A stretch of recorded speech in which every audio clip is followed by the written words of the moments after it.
Hey guys, and welcome back to My name is ChadChad. Not really. And I'm a girl. I know. I'm sorry. That's my bad. And a fact about me is that I don't poop balloons, so stop saying that I do because I don't. And my favorite color is pink.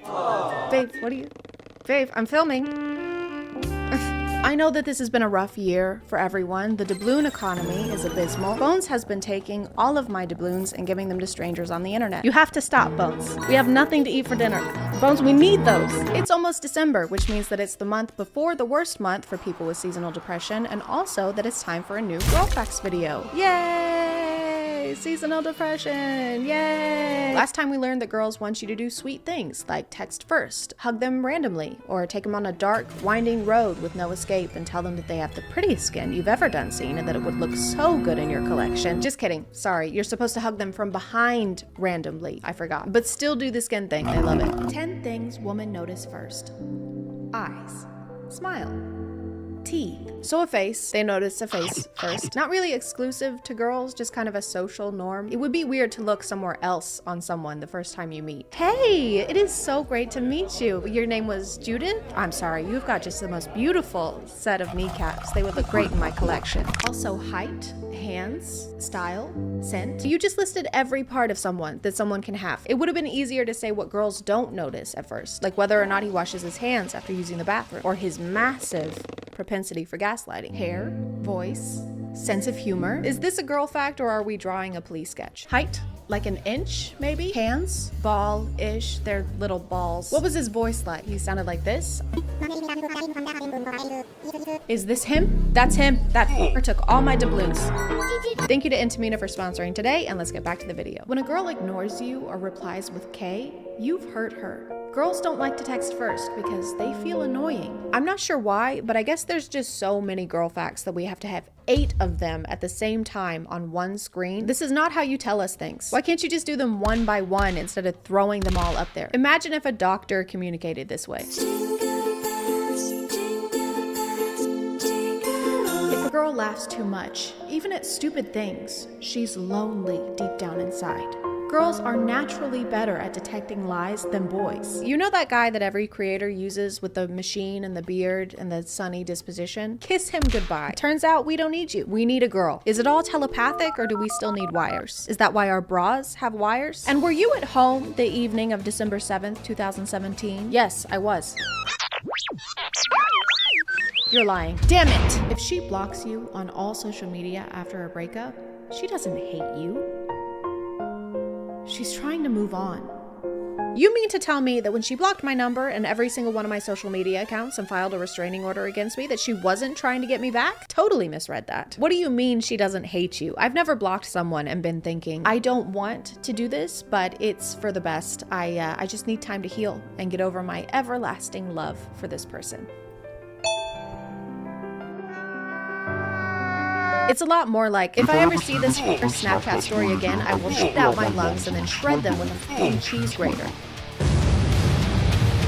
Every girl's weakness is... oh man. But it's gonna be a crazy weakness. It's a long wait. Being kissed on the forehead. This is so stupid. I can think of at least 10 things that are more deadly than forehead kisses. Ricin, mercury, venomous snakes, non-venomous snakes, small snakes, big snakes, medium-sized snakes. Girl facts, they hate how everyone views them as hoes. What? Girls don't like that? Guess I gotta change my Hinge profile. This is confusing because it seems like it's trying to be helpful, but it seems more like an attack. It's very backhanded. Hey, don't call her a hoe. Yeah. Her name is Abby. Slutty Abby. Get it right. Stinky, get it right. slutty, disgusting, toenail chewing Abby. The reason they take a long time in the shower is because they have a whole routine they do in there. You mean like bathing? It's shampoo. They're not choreographing a cheer routine. Also, is it flooding in the background? Are you dancing in a flood?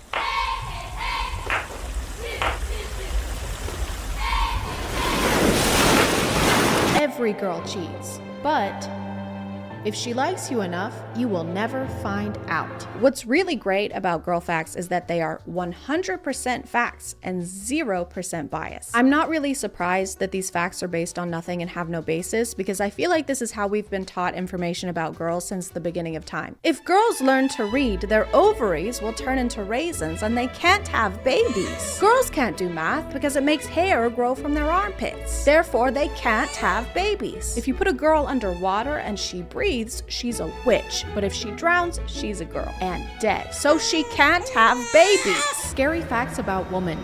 A woman's heart is 4 times softer than a man's heart. When a woman cries, a small vein in her heart cute. When she goes through a depression, she's lost 72 days of her memory. 72 days? Oh my God, that sucks. RIP to people with depression. Hope you get to feeling better or whatever. Where am I? How do you know how many days you lose? Because say you're depressed for 1 day. That's how depression works. But what happens if you're only depressed for like an hour? Still 72 days? That's not fair. It's like PTO, but somehow worse and with more rules. Hey, I'm gonna need you to come in tomorrow. I can't, remember? What? Yeah, I requested a depression day tomorrow. No, I don't remember. I don't remember either. Most women lost a good man just because they listened to their toxic single friend's advice. This one feels a little targeted. Most women who are 5'6" and have brown hair drive an army green Jeep Patriot with beaded seat covers and tinted windows and have a bumper sticker that says "I love wieners," but the picture of the dog has faded from sun damage, so it just says "I love wieners," and won't give back their ex his completely platonic balloon collection, are missing out on a great guy. Girls, if you catch a boy staring into your eyes, he's not just staring at you. He is lost in admiring the fact that he has the world in front of him. Follow for more facts. A lot of these girl facts are overlaid over calm, ambient beach footage. What happened to that? Where are we? I feel like we're about to be approached by a 6'3" Sicilian mob boss. Are you lost, baby girl? I don't want anyone staring into my eyes on this street. Also, I think we just got shot. Nothing puts me in the mood like a f***ing bullet to the chest. Girl fact, if you want to make her fall in love with you, kidnap and keep her against her will for 365 days so she has time to develop Stockholm Syndrome. This method only works if you own a yacht in Italy or a boogie board in Ohio. Girls who reply in a minute, they are not girls. They are angels. I feel like if anyone's gonna be a slow texter, it would be an angel. You're saying the ones responsible for keeping 8 billion people safe are also fast texters? Oh God, I'm bleeding out. Not to fear, I am here to help. Thank you, I'm so glad you're here. Whoops, sorry, 1 sec. Okay. Kyle just sent me a doubloon TikTok. Oh, those are funny. Just replying. I think it hit an artery. And done.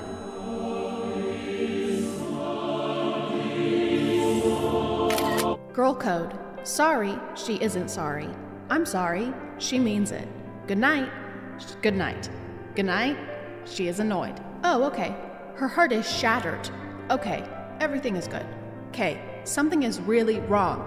I'm fine. Definitely not fine. So if she says she's sorry, she isn't sorry. But if she says she's sorry, she is sorry. Write that down. These two are exactly the same text, but have different meanings. This is like if the dictionary only had 1 word in it, but every definition was different. Spelling bees would be a nightmare. Your glamorous is glamorous. Can I get the glamorous? A glamorous glamorous. The glamorous is glamorously.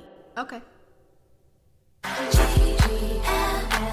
Ladies, you will appear instantly sexier to a man if you expose the skin of your neck in a subtle way. I can't tell if this was written by a vampire or a pilgrim. To attract the opposite sex, expose your neck skin. Then add salt, pepper, oregano, no garlic. If neck skin is arousing, does that mean that scarves are lingerie? Winter is coming, and so will your man when he sees you in our newest line of lingerie.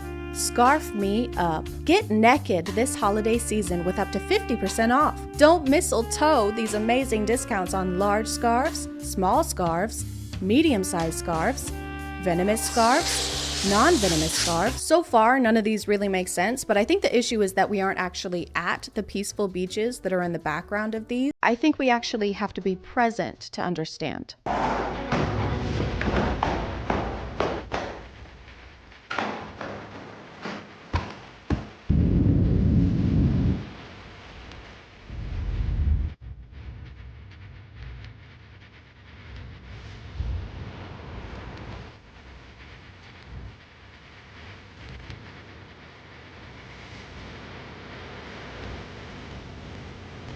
I'm gonna call it there, guys. Thank you for subscribing, and if you are still here, thank you so much for watching. I appreciate you clicking on my video out of all the videos that are on here, and I'll see you next time. Okay, bye.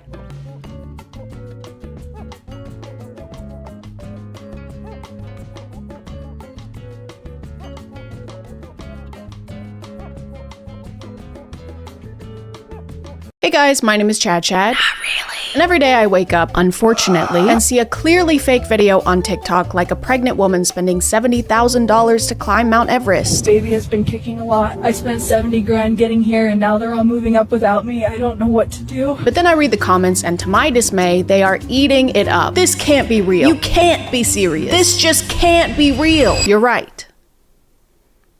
It can't. I've been getting really annoyed with the internet over this. I'm pretty self-righteous also. Because how do you miss the blurred out Sora logo in the corner of the video? Or how do you miss the literal word Sora being in the account's username? But then I had to stop asking myself those questions because the worst possible thing happened. They got my ass too. Couples therapy.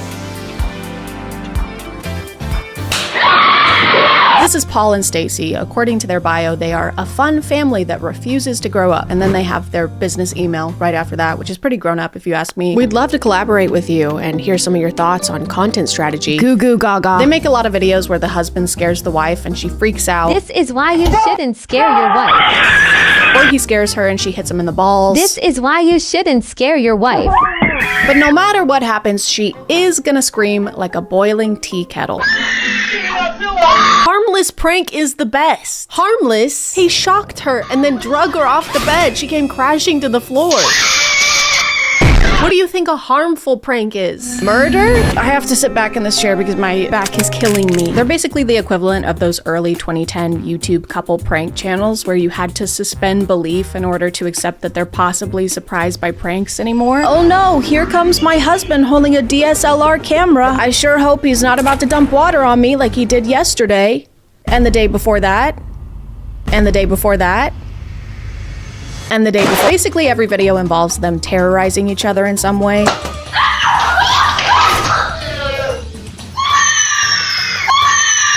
But these aren't the ones that got me, okay? The one that fooled me was this one.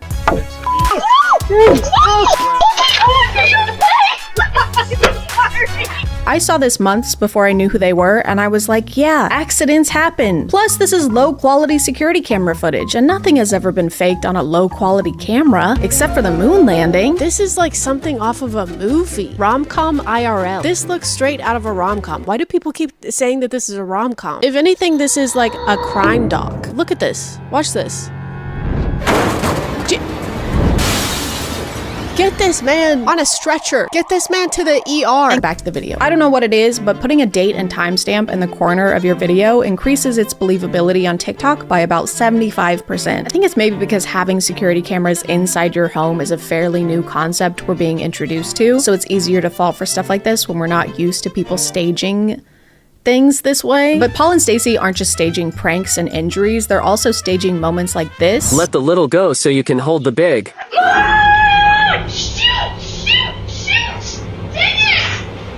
Aw man, I hate when the water I put on the pot to boil starts to boil in the pot full of water that I put on the stove to boil. Nothing's going my way today. I love everyone losing their minds over the spaghetti noodles getting cooked a little too much.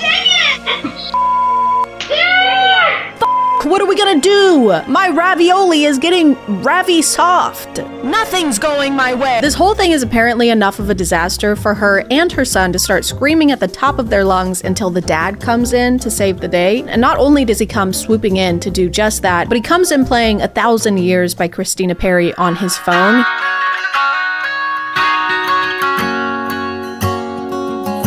He already had that playing. He already had that preloaded.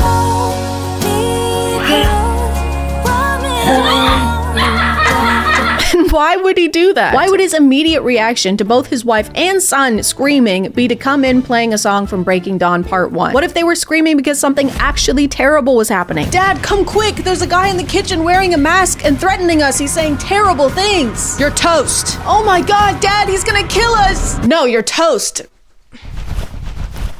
It's burning.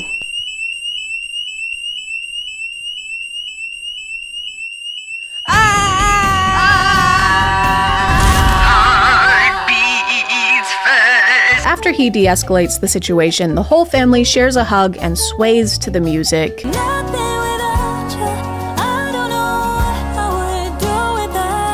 And this is so weird. It's so weird and so strange, especially since their kid is involved. One of their categories of videos is to just sit in the car and smash food into each other's faces while their kid sits in the back seat and fake laughs. And songs we all pretend to know.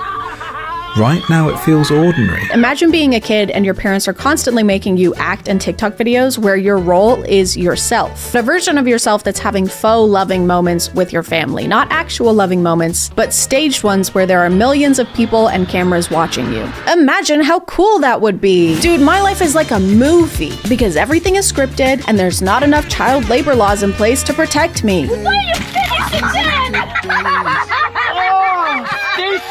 Do you think they ever take their son to get ice cream and don't smash it in each other's faces in front of him? He's in the back seat like, guys, can I please just have an ice cream cone? For what? Can I just eat it this time, guys? Please. I also kept getting videos from this account that's promoting skincare products, and her thing is to walk up to strangers and put something on their skin without their consent. No. Oh. No, this is not happening, no. Oh, no, is it? No, you need to back away from me right now. And when they react angrily or tell her to go away, she just won't. I was gonna try my product out on you. No, I'm going to call the police. You're going to have to get away from me. No matter how many times they tell her, no thank you, or we're not interested, she just keeps shoving it in their faces. Oh my gosh.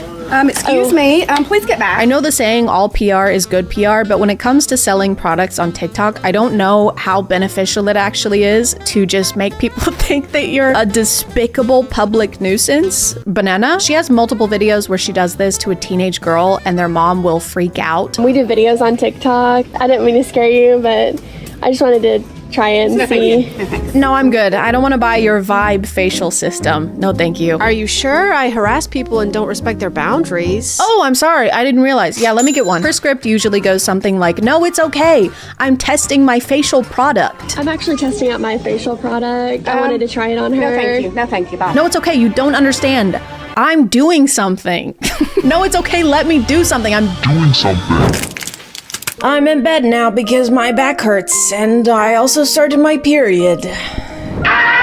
And also, I'm gonna jump off a cliff. She'll also point out people's flaws so she can fix them. I'm sorry, you just have some acne on your face. That is my daughter. She has some acne. I'm sorry. So not only is she pretending to harass people, she's also insulting them. It's like pushy car salesman meets passive-aggressive mom. You want this car? No thanks. Are you sure? It looks like you've gained some weight. What does that have to do with anything? It's energy efficient, unlike you. You look tired. I'm just not wearing makeup. It's got a very spacious cabin, which you're gonna need. Mom. She also goes up to people and sticks this big-ass mask on their face. Whoa. Oh my gosh. What are you doing? Oh my gosh. Which has this comically long cord and battery pack attached to it that's just swinging around, hitting everything. Try this. Put it on.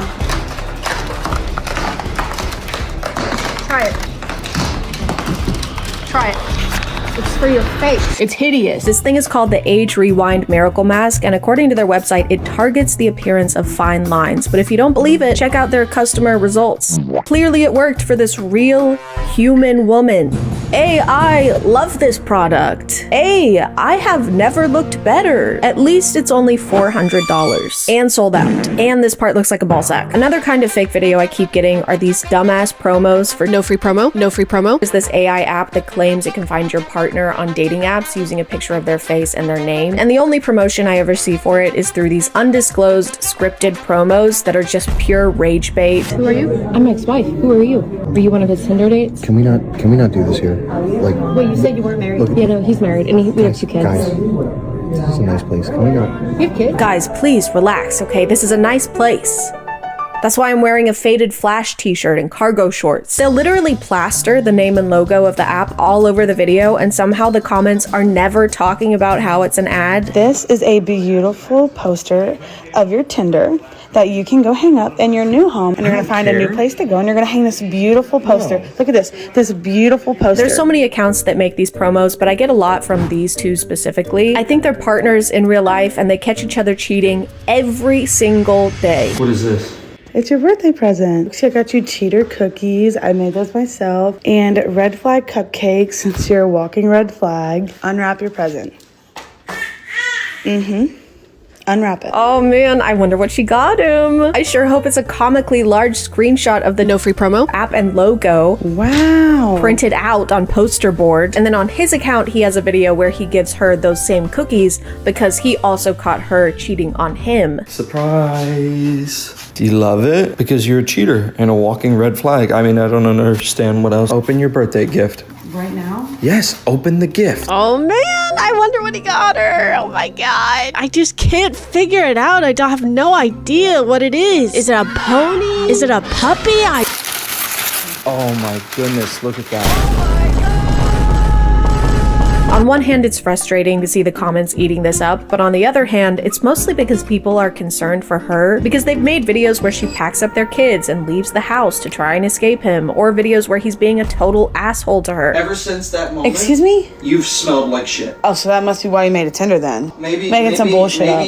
Maybe I made a Tinder because I don't want to be with somebody who smells like manure. There are a lot of videos that I'm not including because they're very triggering, including him yelling, throwing things, berating her. Actually crazy to stage this kind of stuff. Crazy in general, just to stage this. But to do it in order to promote an app that I'm assuming you're getting paid to promote, it's crazy. It's crazy and I hate it and you suck. Just wanted to say that on my webcam angle, that is not off-putting at all. So, You know, just faking a situation that countless women go through every single day so that they can get us to download this shitty ass dookie fart fuck app. And I know what you're thinking, guys. I can't believe an AI app doesn't care about having ethical marketing either. I'm just as shocked as you are. I also can't believe the sky is blue, but out of all of these, I feel like this account has both the highest production quality and the highest deception rate. They make these staged college classroom videos where a student or a professor is really pissed off. I have a PhD. That is a doctor. Thank you very much. Don't forget. Yes, sir. You have a 1.4 on Ray My Professor. I'm not even in this class. Now. I've been going around to the worst teachers' This classrooms. is my classroom. I'm helping you out. And you will never guess why they make these videos, ever. Not in a million years will you guess this. Ever, ever, ever. Never. Unless you guess that is to promote another fucking dookie shit ass fart fuck AI app. Then you'd be right. If you have a problem with my teaching style, you can leave. Are you kidding me? Because you can't teach and you are literally setting us up for failure. I have to turn to things like Save My GPA that will literally reteach me everything. I upload the entire textbook and then I have to use this, solely this. Because of you, I have to use this AI app that improves my learning efficiency. Here's what it looks like, by the way. Here's where you can download it and check it out. Also, here's my discount code. Use my code too while you're at it. They always stand up to the professor and hashtag own them by bringing up their Rate My Professor score. And the textbook is available at the bookstore and it's going to cost about $500. I have a question. I was just wondering, why do you have 1.4 on Rate My Professor? Well, I'll tell you what, this is a weed out class, okay? Dude, this is a weed out class? That's sick. Guys, get your weed out. No, the teacher said he's fine with it. I rarely see comments acknowledging that these are all ads, at least in the top comments anyway, but it also seems like they're not paying attention to the website plug at all. In fact, they're mostly talking about how these videos just prove that college is a scam. Dr. Democrat for sure. School's a scam. Drop out and start a business. Charlie Kirk was right. College is a scam. It's pretty funny to make an ad for a learning tool, and everyone's response to be, learning is bad actually. Hey, check out this soft recyclable toilet paper. No thanks, I don't believe in all that. Recycling? No. Wiping. After seeing how unchecked most of these videos go, I decided to run a few tests. I wanted to prove how easy it is to fool people online, even if you're really bad at it. And barely trying. So I started faking things. Something your mom has never said to me, by the way. For my first stage video, I asked my friend Tom to pretend to be a complete stranger who's knocking on my hotel room door because he really, really has to take a shit. Like he really has to go really, really bad. Like he can barely hold it in. Oh, thank God. Hi. Hello. Do you mind if I use your restroom? I don't know. I'll be in and out, I promise. This one was pretty tough to film because Tom was so in character that I kept falling to the ground laughing. You let yourself up here? I told the guy down there I had to go. If you want me to go in the hall, I'll tell him you didn't let me. I don't. Sorry. Unfortunately, the comments didn't really buy this one, except for a couple who are just confused. They're not really fooled. They're just lost. However, I'm still gonna count this one as a win because the woman staying in the hotel room next to mine opened her door to ask if everything was okay. Oh, sorry. We're recording the video. Okay. I'm not. Thank you. Sorry. So technically this one was a success without even having to post it on the internet. We already had someone convinced that there was actually a strange guy who really needed to shit in my hotel room. Shout out to her for checking in on us. Also, I'm very sorry you had to open your hotel room door to this. No. By the time I made my second video, I realized I wasn't gonna fool anybody unless I used the tried and true methods. So I put a date and timestamp on there to try and make it look like security camera footage. But I can't quite get my voice to do this. So instead, I just used an actual tea kettle. Oh no! No! Oh my god, I burned the water! I ruined the tea! I also don't have a son that I can use for content. A human son, anyway. Oh my god! Are these for me?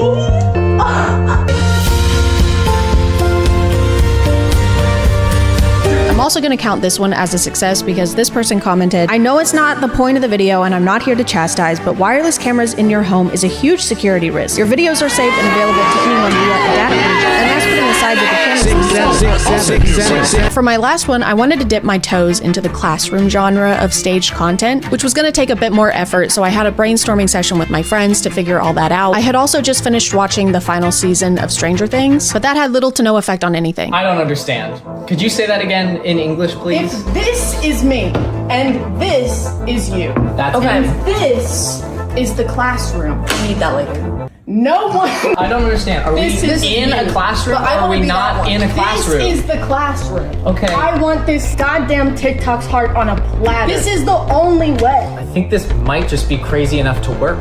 Let's do it.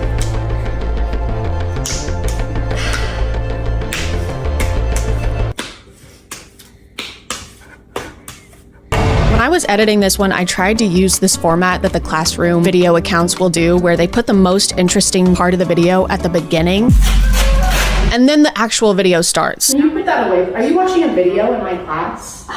It's a ChadChad video. I have a PDH. Do you understand? You're not listening. None of us like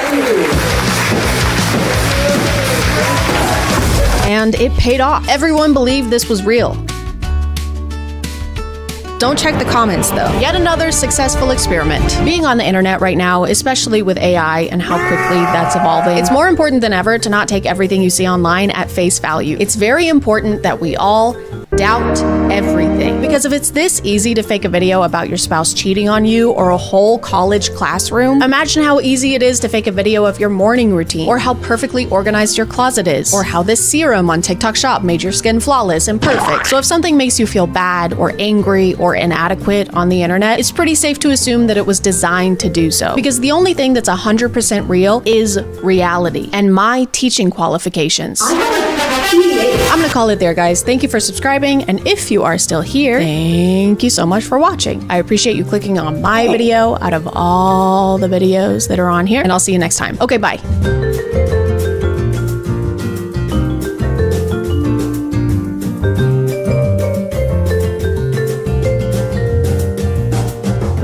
Hey guys, and welcome back to Cringe. My name is ChadChad. Not really. And yes, I know what you're thinking. I got a new shirt. I know that some of you are probably gonna be mad about this, but it's a wig. I didn't change the blue wig. I still have the blue wig. The blue wig is fine. Coraline is fine. It's all okay.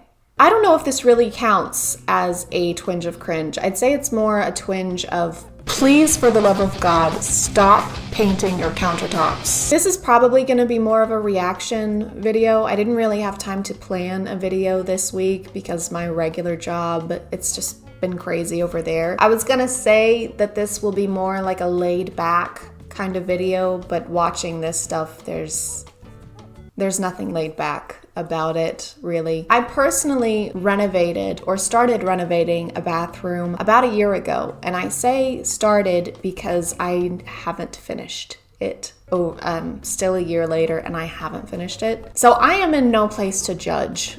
But TikTok, you know, while listening to my personal IRL conversations and my text messages, reading through those, as they do, you know, noticed this and started pushing a lot of DIY TikToks onto my FYP. So almost a year later, TikTok was like, you know who would love to watch this abomination of events go down? ChadChad, stick it on there, give it to her. She'll love that. Grace's videos documenting her DIYs started showing up on my FYP like every day. And every day they became more and more like a Saw movie in that they both filled me with horror and each one was somehow worse than the last. Of course, this video was not meant in any way to make fun of Grace. I don't know anything about her as a person. This is purely to show y'all something I found on the internet. And Grace, if you happen to be watching this, I think we all know what it's like to start a DIY project and then have it just completely derail. I know what it's like anyway, and it's fine. Your videos stress me out a lot, but it's fine.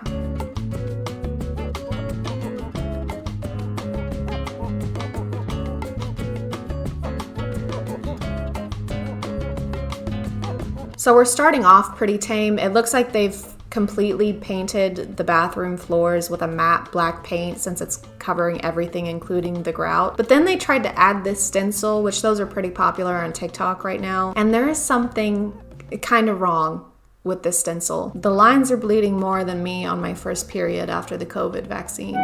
They're really bad and no one warned us. Why would they need to tell us anything about that? Where do y'all stand on the whole stenciling tile thing? Let me know, because I'm torn on it. I feel like on one hand, I think it looks good sometimes. And then on the other hand, I feel like in the future, they'll look at it how we currently look at 80s carpet over hardwood, except it's a lot harder to peel up layers and layers of paint than it is to just pull up carpet. They're getting white paint everywhere. That looks like a footprint. You can't have your work area be on top of your project area. That's like if Da Vinci used Mona Lisa's face as his painting palette. This is the TikTok that really blew up. She started out painting the countertop, which I think it looks pretty good. She doesn't get very close to it, but it's like a speckled pattern. But right after this, she tries to Command Z the floor. Okay, so everyone kept asking me for updates. I listened to a couple people who commented and told me to sand it. I tried that. Look, I even bought this fancy sander thing, but now all the layers are coming up. And I think we skipped something because now the countertops are green. Oh, and I painted the counter green, so there's no video of that happening. I don't know what the motivation was. I thought it looked good before and she could just change the floors. Like here, I'm trying to sand it to make it smoother. She even paints the sink or the basin or whatever you want to call it. She painted the fuck out of it. But I thought it looked better than the bugs, but now I'm just like, it looks like snakeskin. Help. It looks so bad. This actually made my stomach drop, and it's thick too. It's so thick. It's clumpier than a 100 grand bar. Just stop trying to fix it. Quit putting more layers of green paint on top of it. If this was me, Grace, at this point, I would just move. The amount of money, and I know it's a little late, and this has probably already been said in her comments, but the amount of money spent on the initial supplies for the renovation and then the many trips back could have paid for a professional crew to come in and finish this in like a day. And then each member of the crew and their families could have gone together on an all expenses paid vacation. And I'm no chemist, but acetone, paint stripper, paint thinner, and is that acrylic paint? I'm just waiting for the TikTok where this entire room is melting in flames, which, assuming no one was injured, might be a mercy. I think the next few weeks are dedicated to her getting the green paint off the countertops, and she does. She finally does. She gets it all off and then she repaints it again with just white and it looks great. She bought the actual stick-on tiles to put on the floor and she painted the cabinets this really pretty green color that I like. So things are starting to look up, right? Y'all, I was spraying the gloss on my cabinets. They were done. They were ready to go. Something happened with the gloss and it's like... She has to strip the paint off the cabinets also. Every time I think it's getting better, it doesn't. I think the fact that the different colors of paint are literally everywhere is making this experience way more anxiety inducing. I mean, it makes sense because she's just gonna redo the floor anyway, but drop cloths, newspapers, I'd accept a single strip of paper towel. She does redo the floor and it looks great. And then she decided that she wants subway tile around her tub, which yeah, that would look cute. Subway tile is cute. Except she already had subway tile around the tub. So she took peel and stick subway tiles and stuck them over the actual subway tiles. It's like she's never seen her bathroom before. Sometimes it's like she looked at a completely different room when she planned this. Hey, architect person, did you finish the plans for the living room remodel? Oh yeah, totally. Here you go. Awesome. Thanks. Hang on. This is a drawing of the current living room. Yep. This is supposed to be the remodel. Yep. So we're just tearing down the current living room. Yep. Then rebuilding it. Yep. Exactly the way that it was. Yep.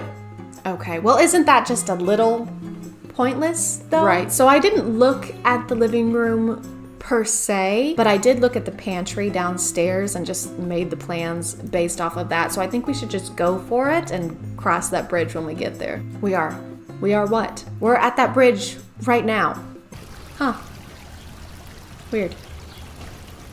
Does anyone know why this happened to my beautiful countertop? Please, anyone? Everything was like literally perfectly fine, and then I look over and this is happening. Huh?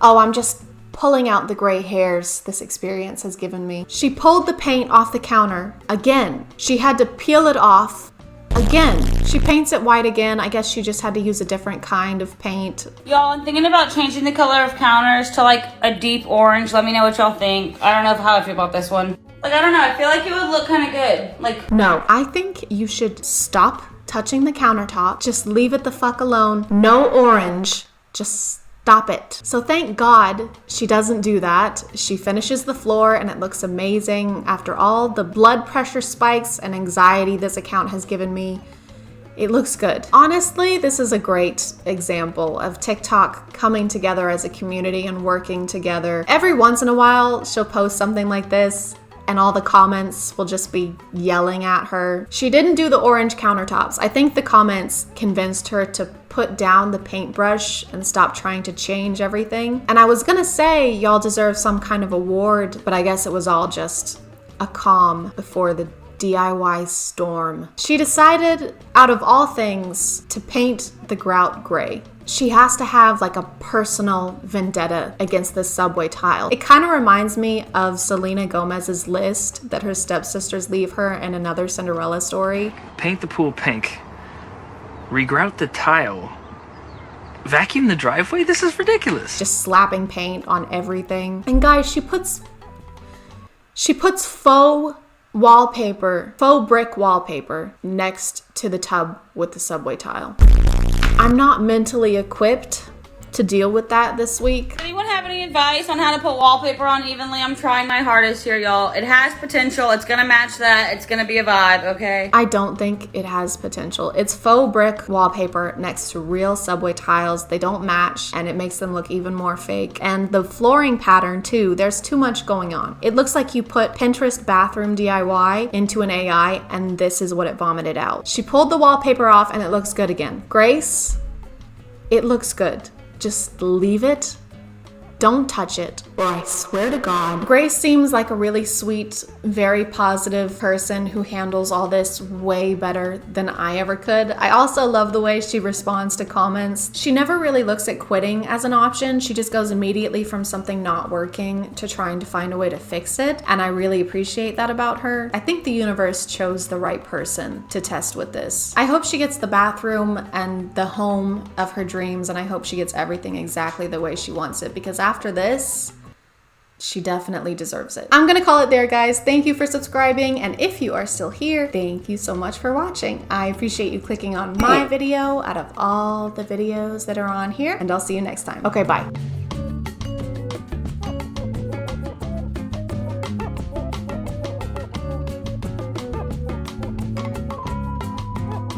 Uh-oh, guys, I'm in the closet. During Pride Month, too? That's messed up. Fine, we can look at it one more time, since you insist. Since you insisted.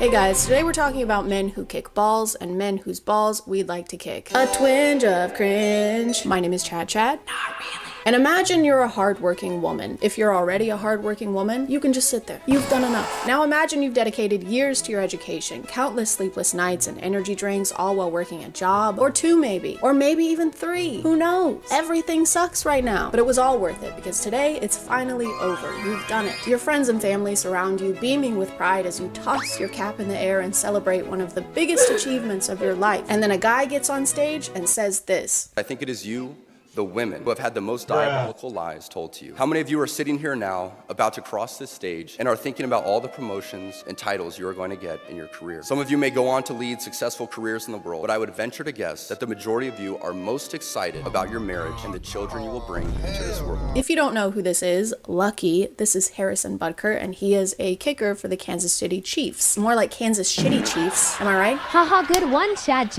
Up top. Oh God, Chad. No, don't. If you don't know who they are Taylor Swift's football team, and if you don't know what football is, figure it out. I can't hold your hand through all of this. Harrison was invited to be the speaker at a graduation ceremony where he decided not to stick to the status quo. No. Stick to the status quo. Did you hear that run? I've got runs. I have the runs. Instead of using his time to inspire graduates or congratulate them on all their hard work, Harrison decided to use his time to complain about things that bother him. And the first thing that bothers him, apparently, is women having careers. And thank goodness he was here to save these women from the diabolical lies such as, hey, if you want to have a job, you can.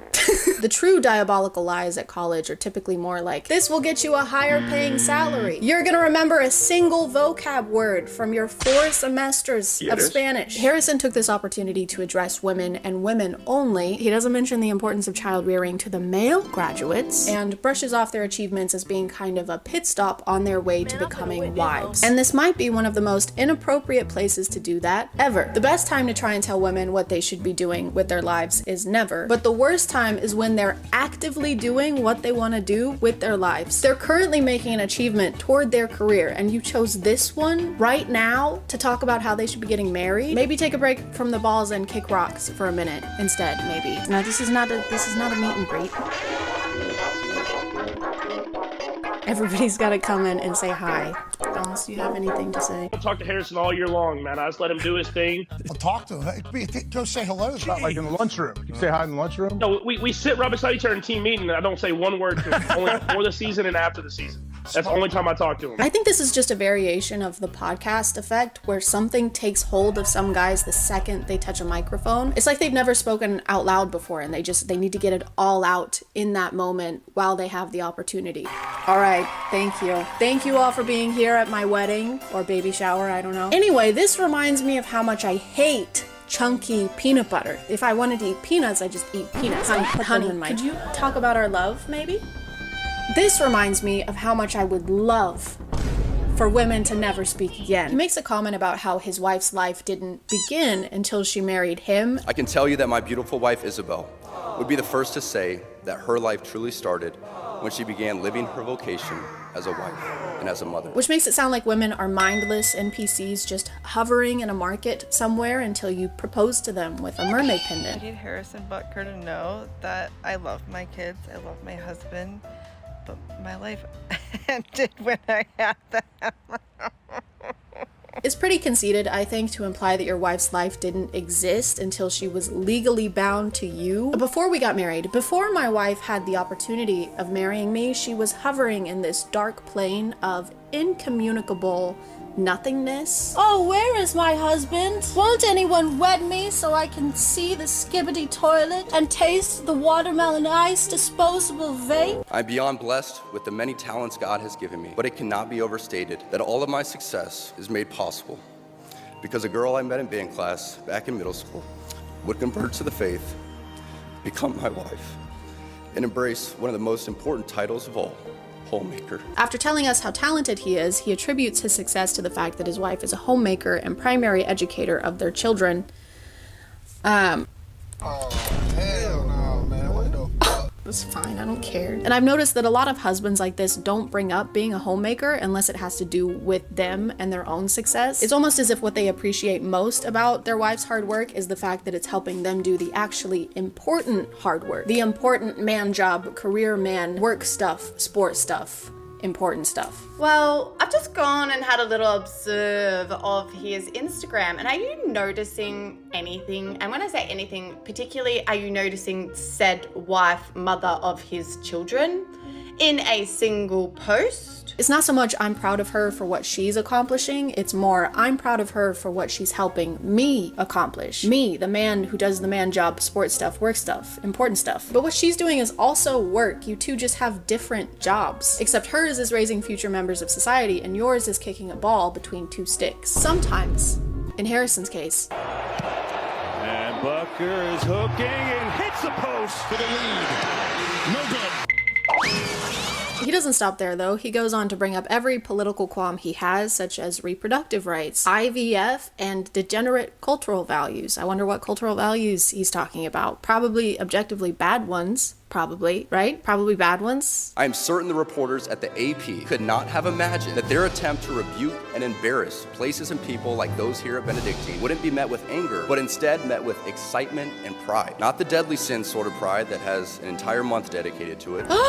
And during Pride Month, Mr. Butt? During Pride Month, Mr. Posterior? I'm just kidding, I'm behind, so this actually happened last month in May, which makes it perfectly fine. I kind of get it though. He and a group of very sweaty men do play with balls every day, so he has to take a solid stance. Homophobia is the only option. I'm always saying this. I've always said that about homophobia, and that I've always said that about that stuff, and I always will. The thing is, he doesn't even go into detail about pride or what he finds wrong with it. He just throws it in there to make sure we know he doesn't like it. Just a quick little on the way kind of thing. All right, can I get you any extra sauce? You're gonna burn in hell for all of eternity. You know that? So that's a no on the sauce then? No. Can I get some honey mustard, please? Here you go. Thank you. And fuck you. He also mentions Congress just passed a bill that will put you in jail for bringing up the Bible. The world around us says that we should keep our beliefs to ourselves whenever they go against the tyranny of diversity, equity, and inclusion. We fear speaking truth because now, unfortunately, truth is in the minority. Congress just passed a bill where stating something as basic as the biblical teaching of who killed Jesus could land you in jail. Where?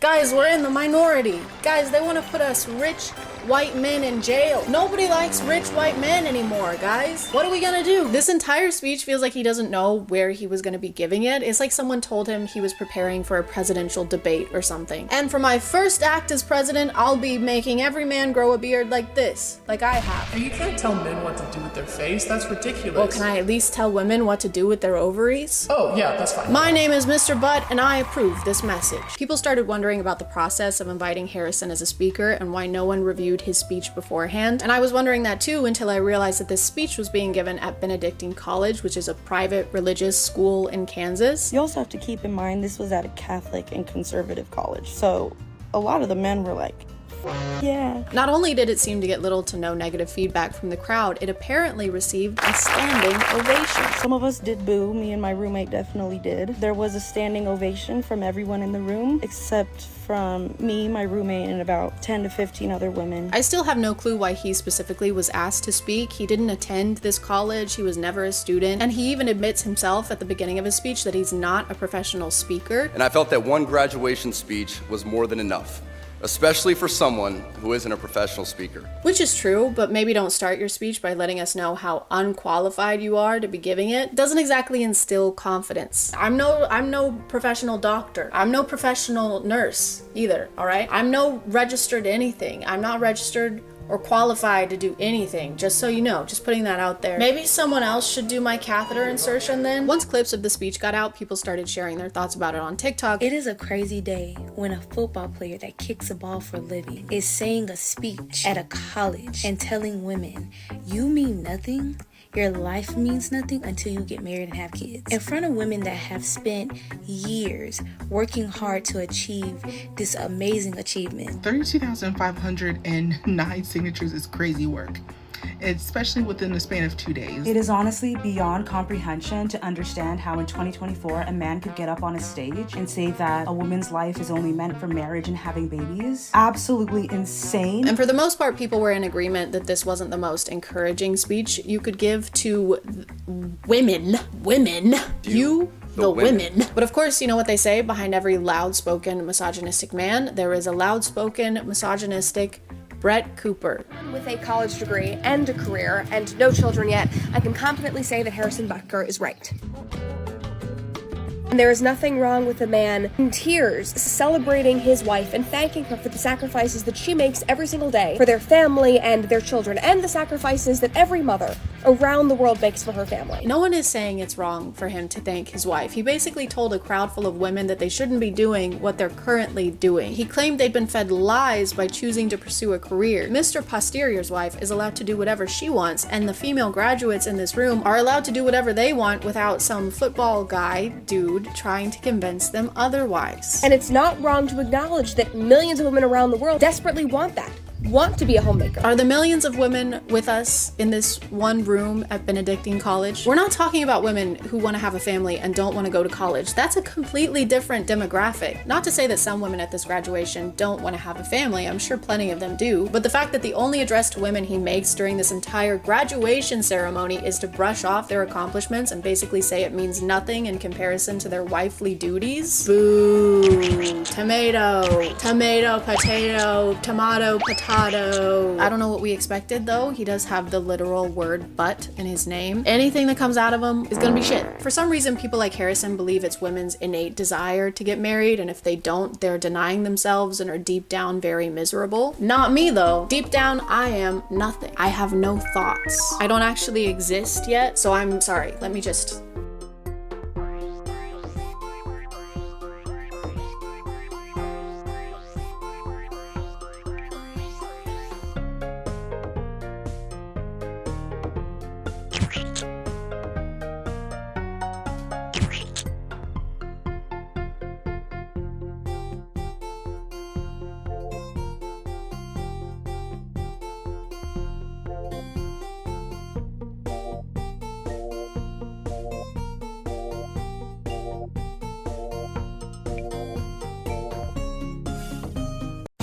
Water, one of the most vital resources on the planet, something that we can't live without, and something that momfluencers can't bear the taste of without 2 pounds of powdered pineapple Fanta mix and heart-shaped ice cubes made of pink lemonade. So it makes sense that something as important as water, something of this magnitude, deserves to be carried in a vessel of the same importance. Something sturdy, something cute, something that retails for up to $60 before tax. So when Stanley Cups started blowing up online, we found that vessel.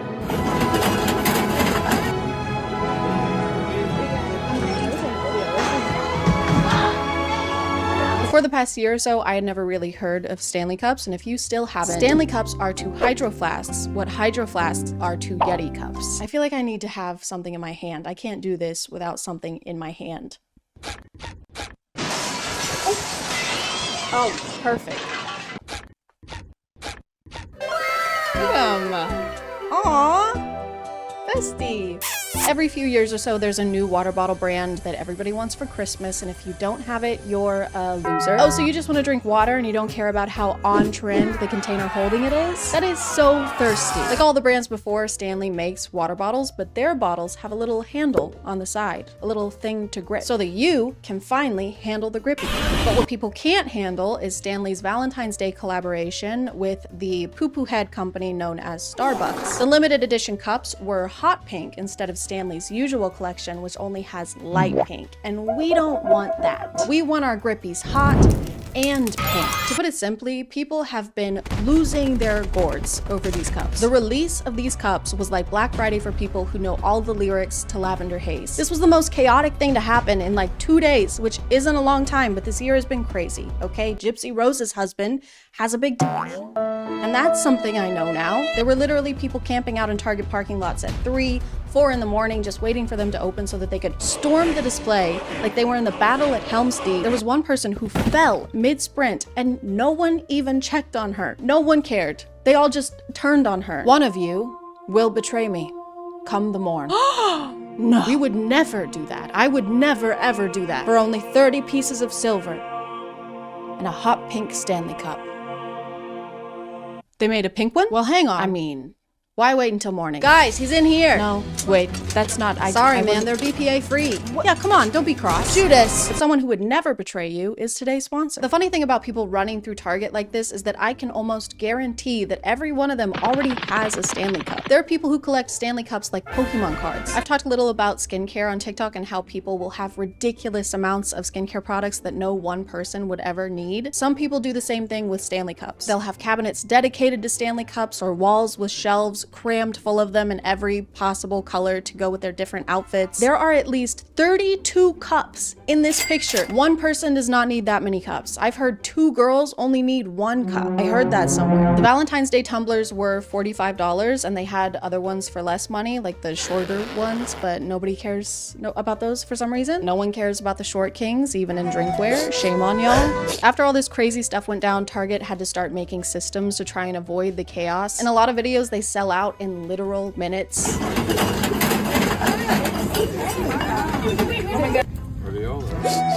People were grabbing them so quickly that they had to start enforcing a 2 per person limit on the cups. Some Targets were apparently even handing out tickets to the lines in front of Target. How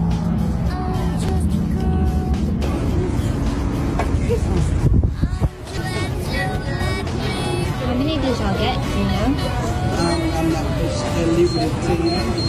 And if you didn't get handed a ticket, you can't buy a cup. Like, there's no point in you even going to the display if you don't have this ticket. You basically have to win the lottery to buy one of these cups. Actually, it's not even like winning the lottery. It's like having to win a lottery just to be able to buy a ticket to win the lottery. Hey man, how's it going? Can I get the Powerball? You got a ticket? Not yet. No, it's the Powerball. You gotta have a ticket to buy a ticket, okay? I don't care how powerful your balls are. Some stores had cops guarding the display, and you might be thinking that's kind of overkill. It's not like anyone's doing anything illegal.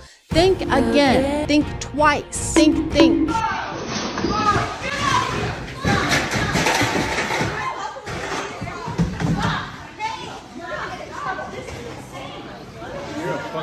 This guy grabs an entire box from behind the counter, which is crazy. I don't care about Starbucks or Target, but don't stress out the employees. They're already over your shit without you doing anything illegal. You're legally a pain in the ass. But then these people body slam and tackle him. Stop him! Stop him!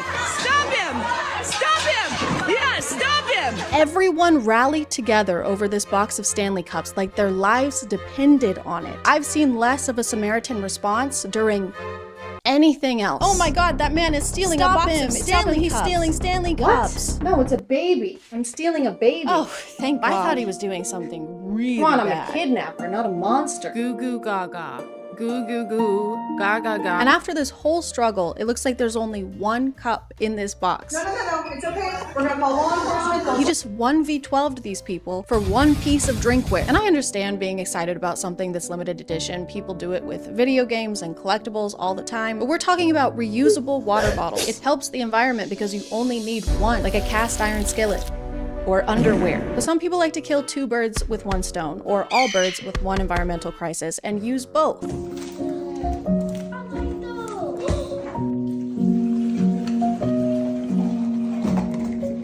On the bright side, this is more efficient. This way, the plastic will end up in the ocean faster. Time is money. Money is Stanley Cups. My leg itches and my hand is sweaty. This is just insulting, because if you're gonna use plastic water bottles, at least use them. The environmental impact can't be for naught.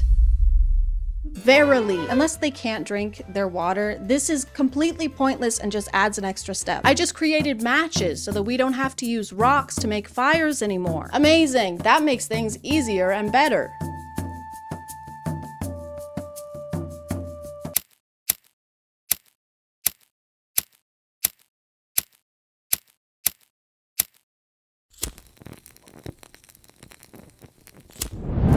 That was way easier. So convenient, right? I know they want the aesthetic, so that's why they have to pour the water into the Stanley, but it's also so they can use the Stanley bowl attachment thing.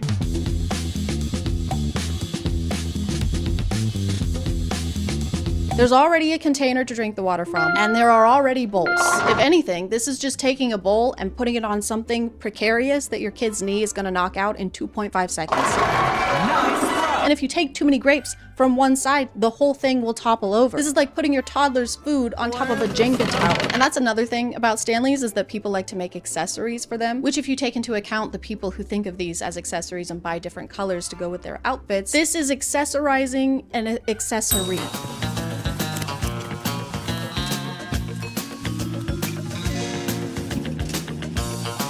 You can accessorize your Stanley with a little tiny Stanley. This is for when your friend who is a mouse is a little parched. You can give it to him, but do not, for the love of God, do not give him a cookie. Don't even get me fucking started. There's also the Amazon must-have TikTok specifically for Stanley cups. Amazon Stanley must-haves. First up is this silicone boot that serves as a cushion cover for the bottom. It comes in 2 sizes for the 30-ounce or 40-ounce with a custom fit that helps prevent dents and scratches. She says it's to prevent dents and scratches, but are these denting surfaces when you set them down? No wonder they're so expensive. They're made out of vibranium.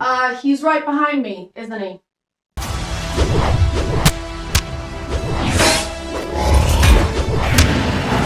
You can also buy clothes and purses for your Stanley. This carrier is another favorite, especially if you like to bring your Stanley on the go. It secures around the cup with Velcro for a nice snug fit. This pouch that's designed to strap onto Stanleys so you can keep a few of your important belongings like a cell phone, key fob, and card holder all together. It kind of seems like a water bottle isn't what you want. You would like a doll, like a Barbie or an American Girl doll. These are probably as expensive as American Girl dolls, which is really hard to be. And this is fine. Some of these are cute. I'm not gonna pretend that they're not, but what isn't cute is whatever this is. The packaging was so cute, I had to get it laminated. Then I rolled it up and tied it with a scrunchie, added some glue dots to the back. Now I can use my tumbler without messing up the label. You just laminated garbage. We don't need ways to make trash last longer. Biodegradable.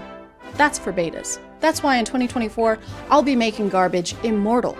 Vote for me, and the only degrading you'll see is in the bedroom and your quality of life and the economy. I know that this is not every Stanley Cup owner. There are plenty of people who like Stanleys a normal amount, who just want a reusable, cute cup, and who don't try to punch Target employees in the throat. I think all the Valentine's Day cups are sold out now, which sucks because how am I supposed to get one? There are some people reselling them for over $200, and that's ridiculous. So I guess I'm gonna have to make my own Stanley Cup. So this is my tutorial for how to make your own Stanley Cup. First, you're gonna buy this decal paper from online, and then you're gonna not use that at all because you don't have ink for your printer, and then it snows in Tennessee way more than anyone is used to. Everyone is staying home from school and work. Everyone is stranded. I'm stranded. I can't go to the grocery store. I'm only eating Chef Boyardee. These are dark times. So then you're gonna have to improvise a little bit. You're gonna have to brainstorm, and then you're gonna remember that your amazing, wonderful manager got you an Insta camera for Christmas, and then you're just gonna take a picture of your design on your phone,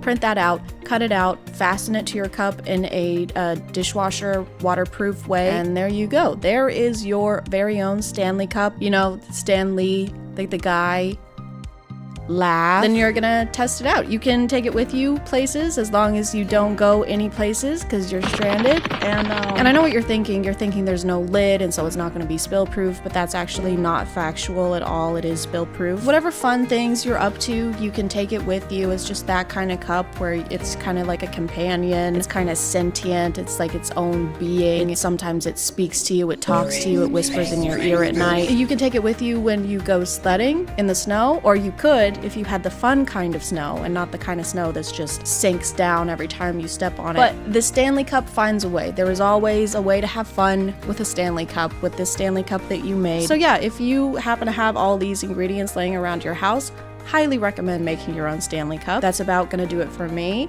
Send help, reinforcements, send food that doesn't come in a can, send those things from the Hunger Games that the sponsors just send help. I'm gonna call it there, guys. Thank you for subscribing, and if you are still here, thank you so much for watching. I appreciate you clicking on my video out of all the videos that are on here, and I'll see you next time. Okay, bye.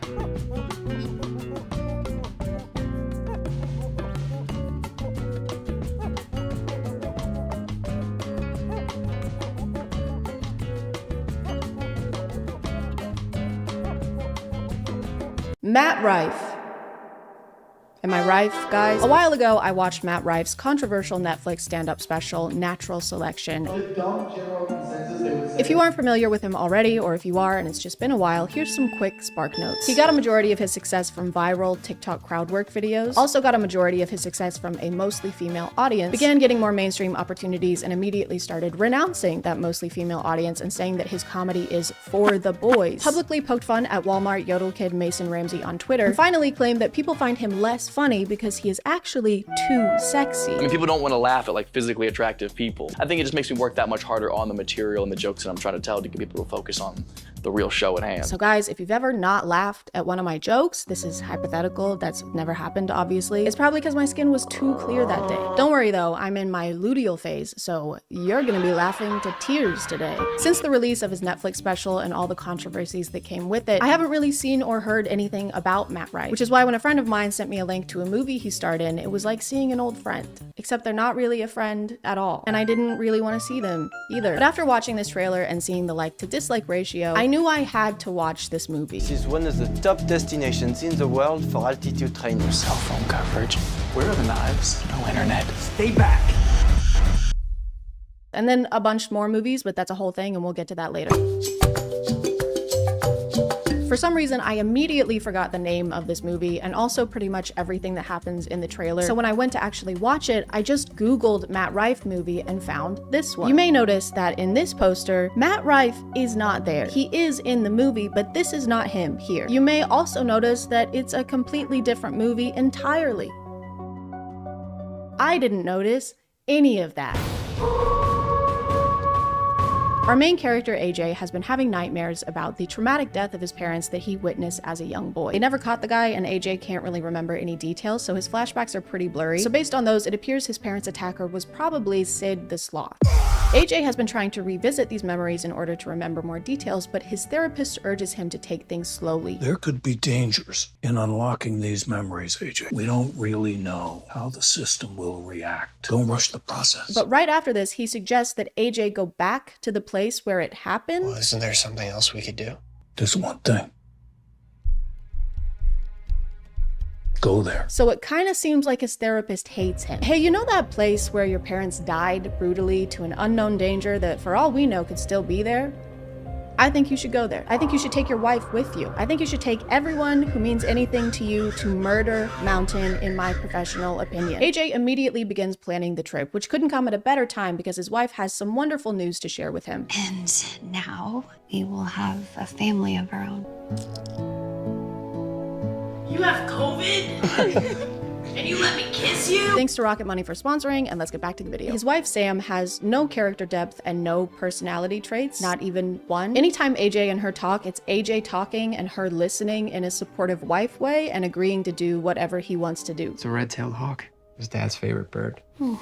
Man, do I miss that guy. He loves you so much. You know I support you either way, but I'm here for you every step of the way. Aside from listening to him talk about his problems, she'll also fetch him beverages and food. It doesn't even feel like she's a person even. It's kind of just she's an extension of AJ's character. It's like wife is something in his inventory that he equips for perks. I cast wife. Hey hun, had a bad day. Aw honey, I'm here for you. Thanks. Do you want a PB&J? Yeah. Okay, I'm gonna make that for you while you sit down and don't ask me a single thing about my day, okay? Okay, don't forget to cut out the crusts. They tell their loved ones about the pregnancy, and at this point it became very clear that this was directed by a dude, because in order to celebrate Sam being pregnant, they have a pool party with slow motion bikini dancing and a drinking montage. This is a baby shower? Oh my god, you're pregnant? We have to celebrate. Without you. This is also the scene where we meet Matt Rife's character, who is the boyfriend of AJ's brother's wife's sister, who is played by Musically star Malu Trevelyo. And her character seems like she fully hates Matt Rife's character the entire movie. Doesn't remember any of it. Just put us away, dude. Like, can you like stop? He's part of a legend. Oh, he's so stupid. Sam finally makes an appearance at her pregnancy celebration to bring the guys a dessert, but not the one that they wanted, apparently. Hey, lemon cake, anyone? Okay, that is not a cheesecake. That is not a No, cheesecake. maybe a bundt cake, lemon Ish. Very good, AJ's brother. It is lemony. Lemon cakes tend to be. Lemon cake, anyone? This scene is immediately followed by Sam watching a news story about a bank robbing and AJ saying this. 3 men robbed a bank in Eagle Ridge. They fled the scene. People still rob banks? What do you mean, do people still rob banks? Why would you think there aren't people who rob banks anymore? What, like it's out of style or something? I am a bank robber and I'm robbing this bank right now. No, why would you do this? Because I need money. No, like why would you do this? It's so cringe. No, it's not. This is so like 2010s of you. I have explosives, okay? Oh, no need. You're bombing hard enough on your own. AJ's brother Max, who also happens to be the director of this movie, decides he's going on the trip too, along with his wife, his wife's sister, and his wife's sister's boyfriend. Oh, and Sam is coming too. Oh, I'm coming with you. And hey, it might be fun. Sam, I cannot stress enough how not fun this will be.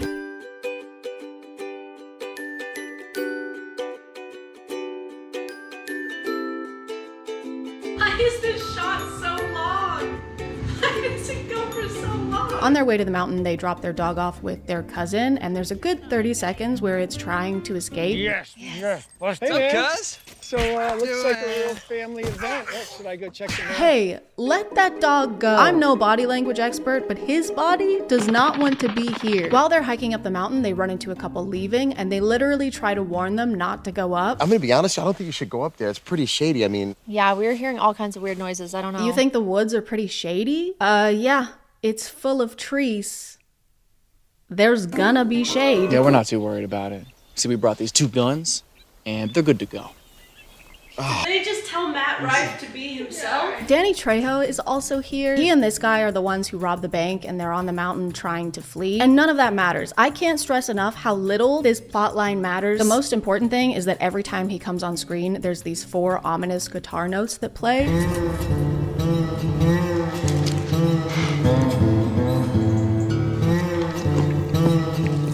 And that's only important because I think it's cool and I think it should happen when I enter a room. Hey, you guys want some lemon cake? Hey, there's nothing wrong with the lemon cake, by the way. Seriously, I didn't do anything weird to the lemon cake. I don't know why it seems— I promise I did not piss in the lemon cake, okay? Matt's character, who I keep calling that because I don't think I ever learned his name during the movie. I think they literally introduced him as Idiot Boyfriend. Yeah, I hope it's okay. I brought along the sister and the idiot boyfriend.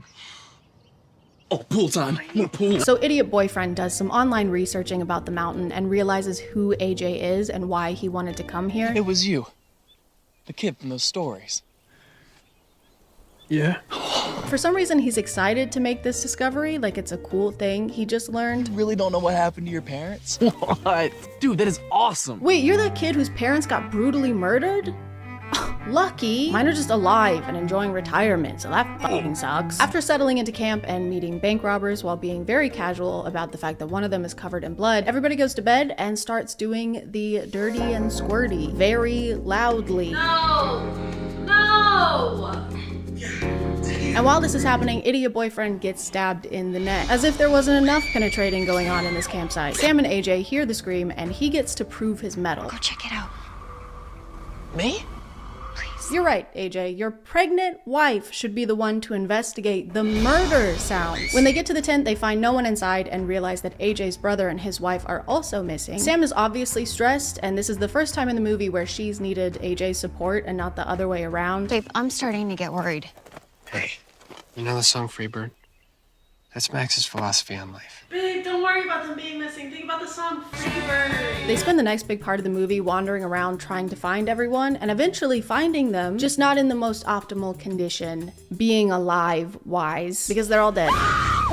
Oh, and there's also bear traps in the woods for no reason other than for characters to run into them and it be scary. Why would there be bear traps in the protected forest? They live there. That's like the mouse in my walls setting traps for me. And I'm not gonna fall for it again, no matter how much Mountain Dew voltage you put in there. Mark my words. Eventually, the cousin who was dog sitting for them tries to come and help because they managed to get service long enough for a phone call and decided to use it to call him instead of someone like the police. This guy can't handle a serial killer. Okay? He can't even handle dog sitting. In a shocking turn of events, the cousin gets immediately captured by the killer, and AJ tells the last surviving bank robber to stay behind while he and Sam charge forth to try and help him. Let's go.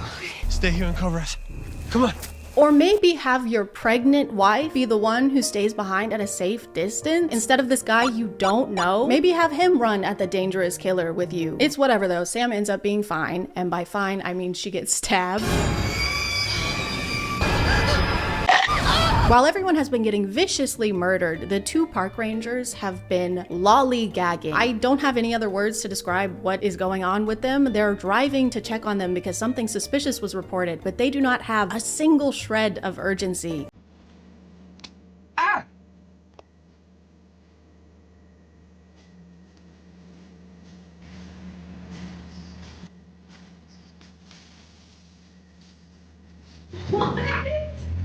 What are they doing? Sam is losing a lot of blood, so AJ tries to keep her from passing out by describing their bed at home to her. Keep those eyes open, baby. Just picture it, okay? We go home, get in bed, cuddle all morning, and then we have a movie marathon. Babe, don't piss yourself. Just close your eyes and imagine you're standing in front of a big toilet right now. Babe, just imagine how nice it would be if you were using a big toilet, if you were pissing in this big toilet right now. Sam and AJ finally defeat the killer and pull off his mask to reveal it was his brother all along. Hey, little bro.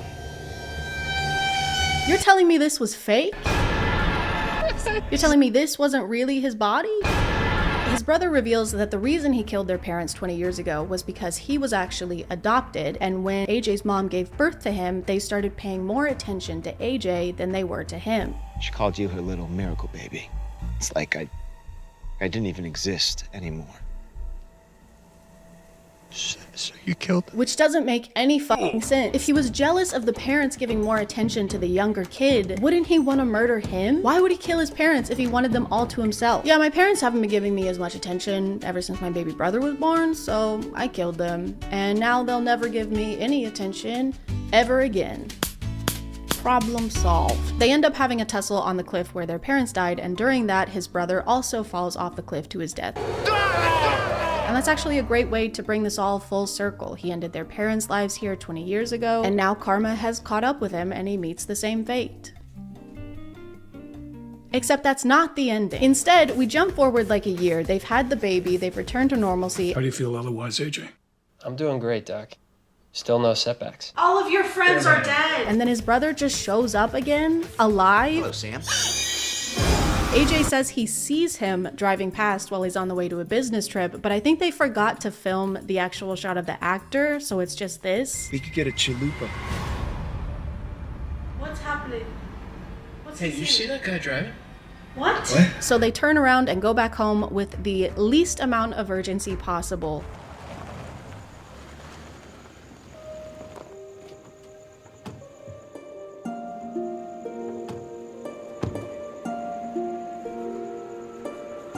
There's another tussle, and this time the brother actually is gone. So instead of having a cinematic full circle finale at a visually compelling location, they decided that this should be the end of the movie.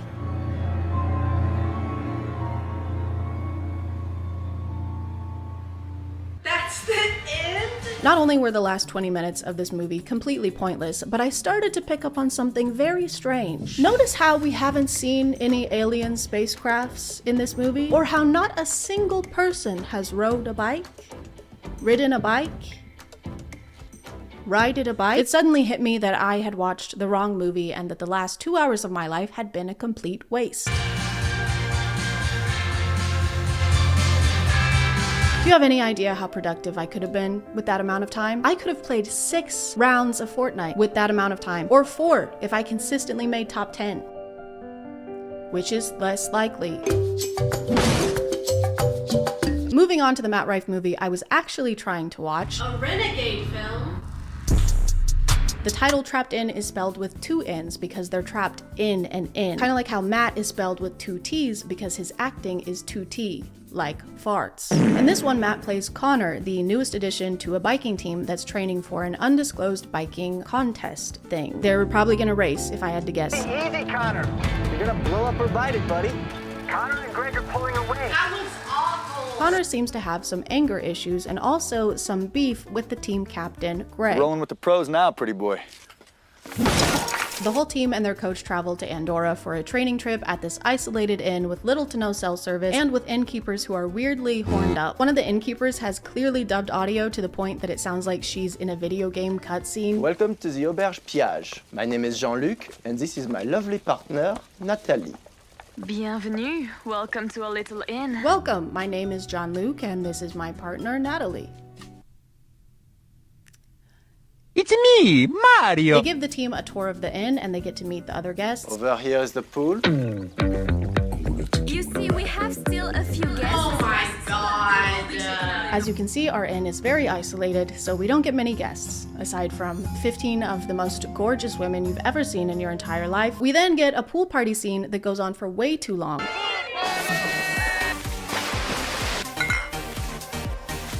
Lasting for over 2 minutes may be a good thing for Matt Rife, but it is not a good thing for a montage. I also want to point out that this is the second Matt Rife movie I watched, and this is also the second time there's been a pool party with women in bikinis dancing with each other. What a weird coincidence that I'm sure won't be repeated at some point in the future. They have Matt's character start vlogging during this trip as a kind of narrating tool. This is my first time out of the country, so I figured we'd give this little vlog thing a try. He also uses this as an outlet to constantly complain about the team captain, Greg. I mean, I understand the guy is the best. I get that. But, okay, everything you say can't be some egotistical, arrogant response, okay? Yeah, would suck if someone was like that. I mean, people don't want to laugh at, like, physically attractive people. Greg has a girlfriend named Andrea who flies out to stay with him for the rest of their training trip, and Connor starts immediately flirting with her. You look really nice. Okay, weird. At least now I know why he never shuts up about you. He's hitting on his girl? Oh, and his girlfriend came today. Andrea. Ew! She's cute. She's very cute. Ugh. On their first day of training, Greg crashes his bike and gets injured. Oh man, this is gonna ruin the tour. The Tour de France. They take Greg back to the inn and watch a newscast announcing that there's a suspected killer on the loose. Federal and local officials have been alarmed and overwhelmed by the sudden and sheer volume of dead bodies over the last 24 hours, bringing the known death toll to a staggering 28. 28? Y'all have found 28 bodies, and all you've done so far is be alarmed and overwhelmed? Also, when they first got here, they were talking about how tiny and isolated this town is. Our town is so small, so remote. People come and sometimes they never leave. Yes. So 28 people has to be like half the population. Investigators don't foresee an end to this killing spree until the killer or killers is caught. So true, bestie. We don't know a lot about what's happening, but we do know that it's going to keep happening until it stops happening. And that is on God. But this somehow gets even more confusing because later that same day, they get another newscast saying this. What just hours ago was believed to be the work of a serial killer is now being described by health officials as some sort of virus. Virus? What? This is insane. How could they possibly suspect a serial killer if it was a virus killing all these people? You're saying they kept finding bodies with no external wounds and never considered it could be anything else? Do they even know what a serial killer is? I'm very sad to announce that this man is dead. By serial killer. What? Who's the killer? A very deadly virus. Wait, but you said it was a serial killer. I've named the virus serial killer. Why? Because it's caused many deaths. Is this a joke to you? No, I am taking this very serially. The virus is not your typical kind of virus, though. It's one that you can actually see. Sometimes it's a mist, and other times it's a humanoid fog cloud with limbs that can grab people and also make them vape.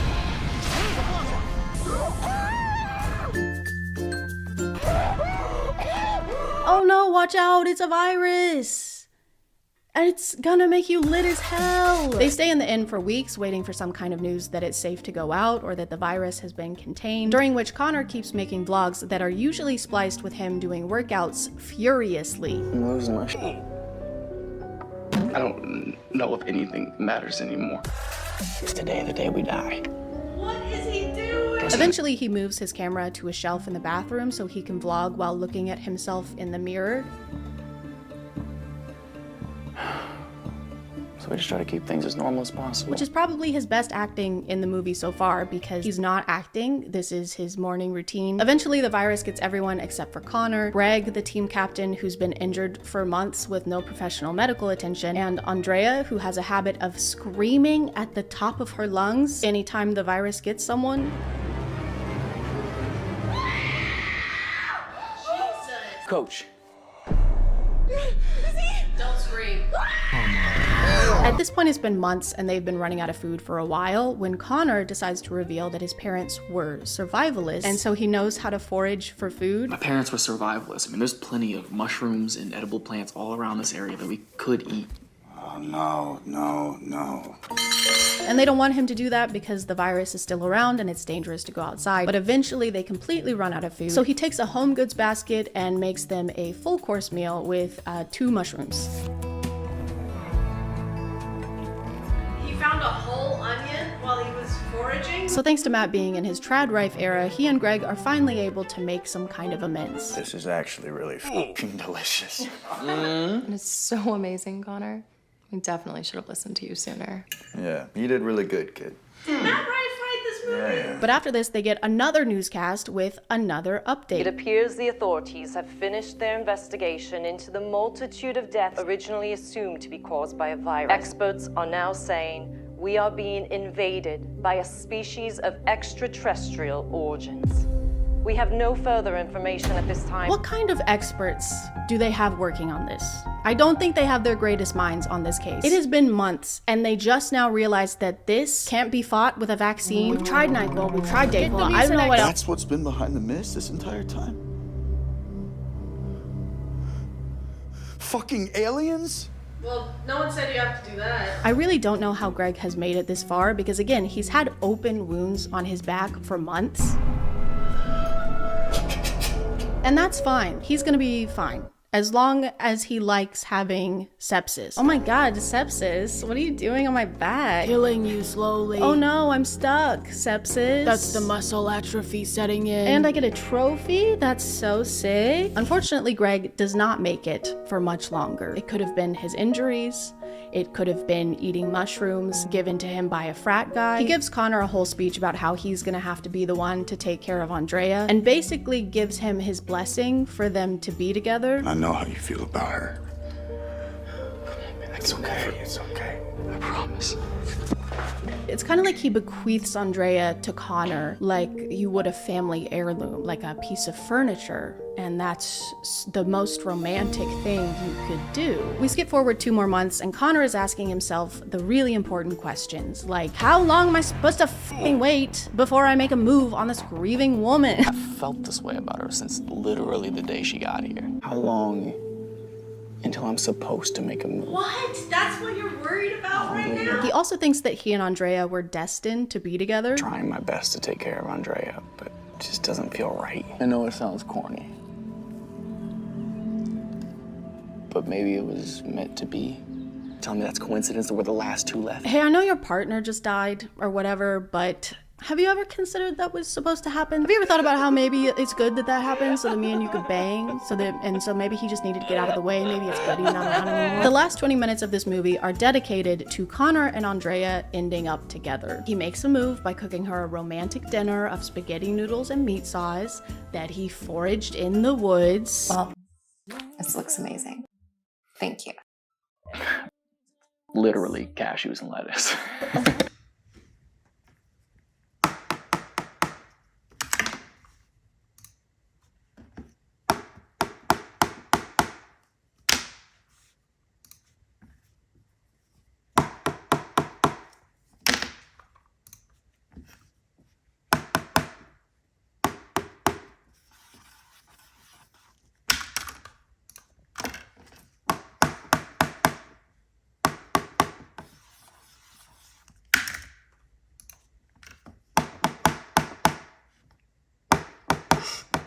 They spend the night dancing and smooching and kissing. Those are the same, the last 2 are the same thing. This is crazy.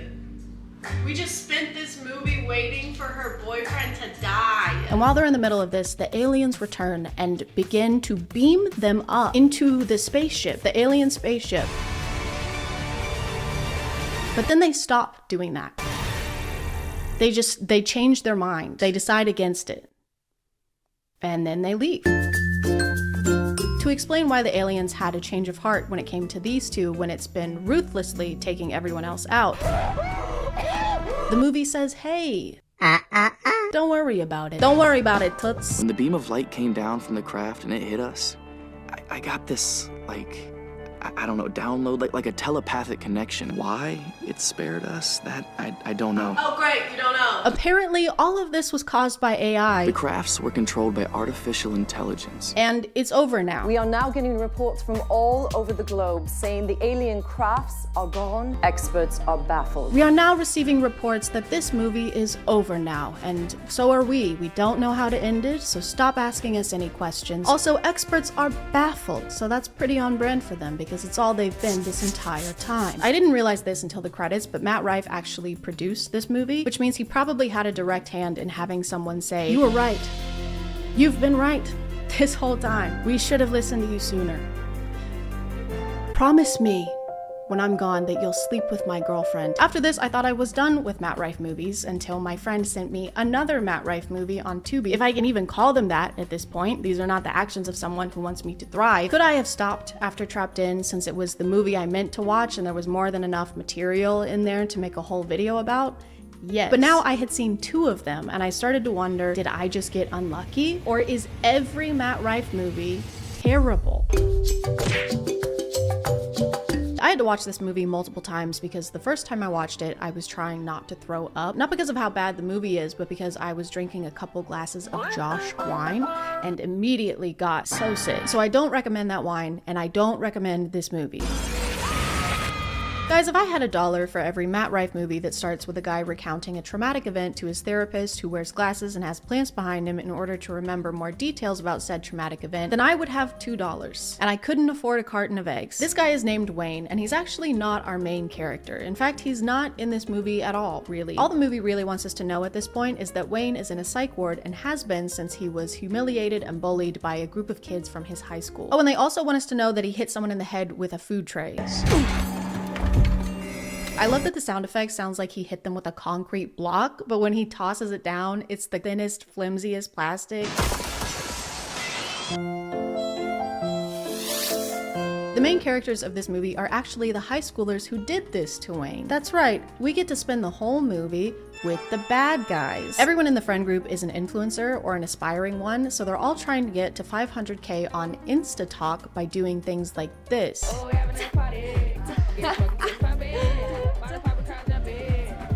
The friend we follow the most is Julie. She's also maybe the least terrible of the group, even though her boyfriend had a direct hand in what happened to Wayne, and even though she has the biggest AirPods you've ever seen. Julie gets a moment on InstaTalk, which is like a timed video message that disappears after it's been played, and she's horrified to see her friend Albert getting annihilated. She starts freaking out and calls her friend Tabitha, who also got the moment, but seems a lot less worried about it. Do you think it was real? Holy shit, it looked real. I don't know, but I'm freaking out. I'm coming over. Okay. Okay, I just gotta do one thing. Dude, I'm losing my shit right now. I mean, that makes sense for you to be losing your shit because one of our best friends literally just got stabbed, so it would be weird if you had any other reaction. Albert, the friend who just got eradicated, was apparently an internet prankster, and I'm not saying that means he deserves what happened to him.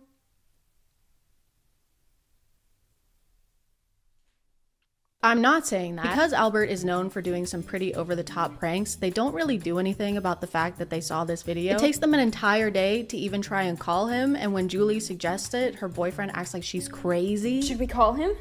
Call him? Yes. Be serious. This is an emergency. We need to call him. Call him? It's 2021, okay? We don't call people unless it's a matter of life and death. And not even then, still. Matt Rife plays this guy, Darren, who is dating Tabitha, the hair-fixing girl, but consistently cheats on her with another member of the friend group. And they do really sexy things together, like eat berries on FaceTime. I'm gonna cover you in chocolate sauce. And then you're gonna lick it all off. I'm sending you to college, baby. You're sending him to college? That's actually very nice and supportive of you. Wow. And then I'm gonna put a kiwi in your belly button. And then what are you gonna do? And then I'm gonna financially support you while you obtain higher education to avoid crippling debt via student loans. Oh my god, babe, you're so hot. Tabitha's dad is the same guy who plays the murderous brother in Curse of Wolf Mountain, which he directed. And he also directed this one where he plays a creepy, gross guy. If you just need someone to talk to, I'm a pretty good listener. And my phone's always on. Yeah. Julie's boyfriend thinks he sees Wayne one night, so he does some digging and finds out he's been released. 2 days ago, I hacked their site. Just get your ass over to Skyjacks, okay? Fine. My mocha! The movie really wants us to believe that Wayne is the one killing people off, but they don't do a very good job of convincing us. The only thing that makes it somewhat believable is how much damage he can deal with a styrofoam tray. During a heart-to-heart, Tabitha opens up to her boyfriend, Darren, Matt Rife, about her previous relationship. Darren, I had this boyfriend when I moved here. We dated for a year before I found out he was f***ing half the school. It really messed me up. Tabitha, okay, I would never, ever do anything like that. Man, I sure hope this guy makes it. I sure am rooting for these characters so far. They get another video of one of their friends being annihilated, and the sheriff finally starts to do some investigating by going to see Wayne's psychiatrist and asking some hard-hitting investigative questions. I'm just chasing down any lead that I can get. And you haven't got any. Doc, why are kids today so casual about telling the whole world, total strangers, what they were up to at any given moment? Hey dude, you have to pay for a session just like anybody else. You can't just come in here pretending to investigate a murder and then start asking him about your incomprehension of the youth. I mean, it all just seems to be so damn stupid. I can stop you there, Sheriff. Yeah, you should stop him there until he writes you a check or something. Damn. This is clearly one of those social media bad movies that was made by somebody who needed their kids' help to make their Facebook account. Which is fine, it's just funny to make your movie topic about something you aren't super familiar with. That's like if I made a movie about not being sick as fuck. After losing two of their nearest and dearest friends, everyone is obviously miserable. Lee in need of a pool party. I cannot make this up, guys. There is another pool party montage in another Matt Rife movie. That's 3 for 3 Matt Rife movies. That's all. If I had $1 for every time this happens and $1 for every time a guy opens up about his past trauma with the psychiatrist with the glasses and the plans behind him, then I would have $5. And I still couldn't afford a carton of eggs. The movie also seems to want us to believe that Beth, the girl Darren is cheating on his girlfriend with, is the reason he's cheating on his girlfriend, as if he's not actively making the choice to do so. I care about you, okay? We've had a lot of fun, but I don't want to do this anymore.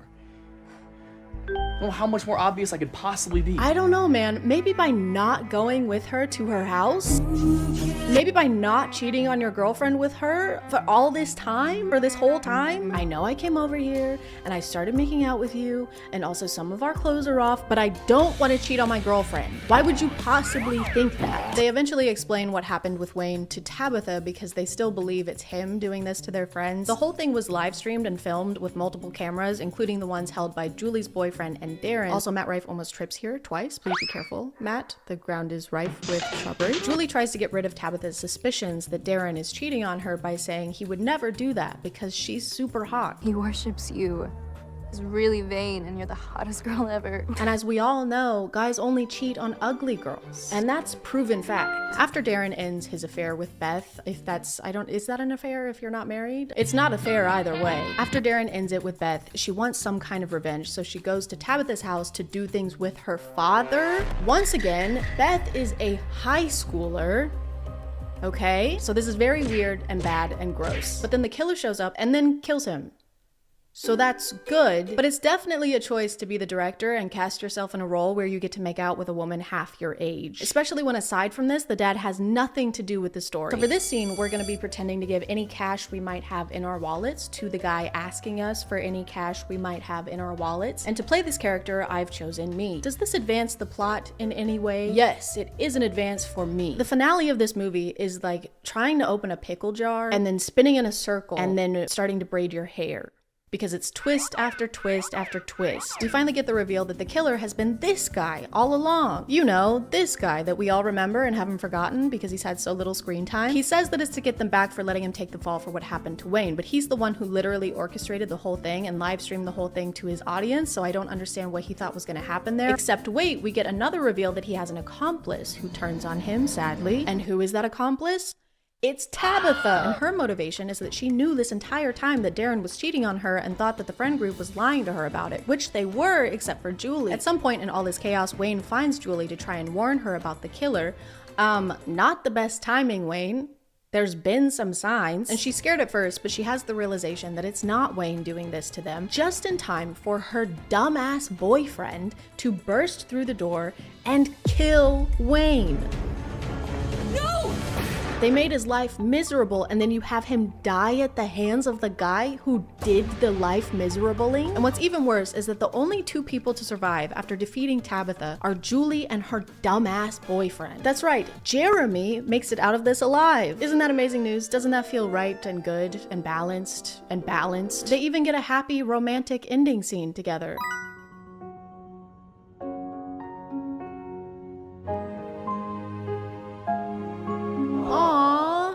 Your boyfriend is a murderer. The movie ends with Julie deleting her social media and giving up on the influencer lifestyle because she's realized that social media is bad now. It can kind of just take over your world until you don't recognize the person in your own selfies. That's actually really messed up, guys. She can't even recognize her selfie. So she sets her phone down, joins hands with her only surviving friend, and gallops into heaven, into a light bulb, perhaps. I don't know why it's so overexposed here. Maybe it's to signify how bright life is after all of your closest friends are dead. They have another twist that the psychiatrist was actually the one behind all of it, but I don't care. I don't give a fuck, okay? You can't have any more twists. You're in twist timeout. Do not twist it. Just kidding. I have to tap out here. It's about an old comedian meeting a young comedian who's also a Matt Rife and also is a vampire, and he has a terrible accent the whole time. I am Ethan Barr, and I am a vampire. Welcome to my home. It's incredible. Enthralled. You both could make it. And it's really bad. And I tried to watch it after Deathlink, and I was so sick from the Josh Wine and so sick of watching Matt Rife movies, and I had to give up, and that's okay. I know my limits, and it happens to be 3. 3 push-ups, 3 glasses of Josh Wine, and 3 terrible Matt Rife movies.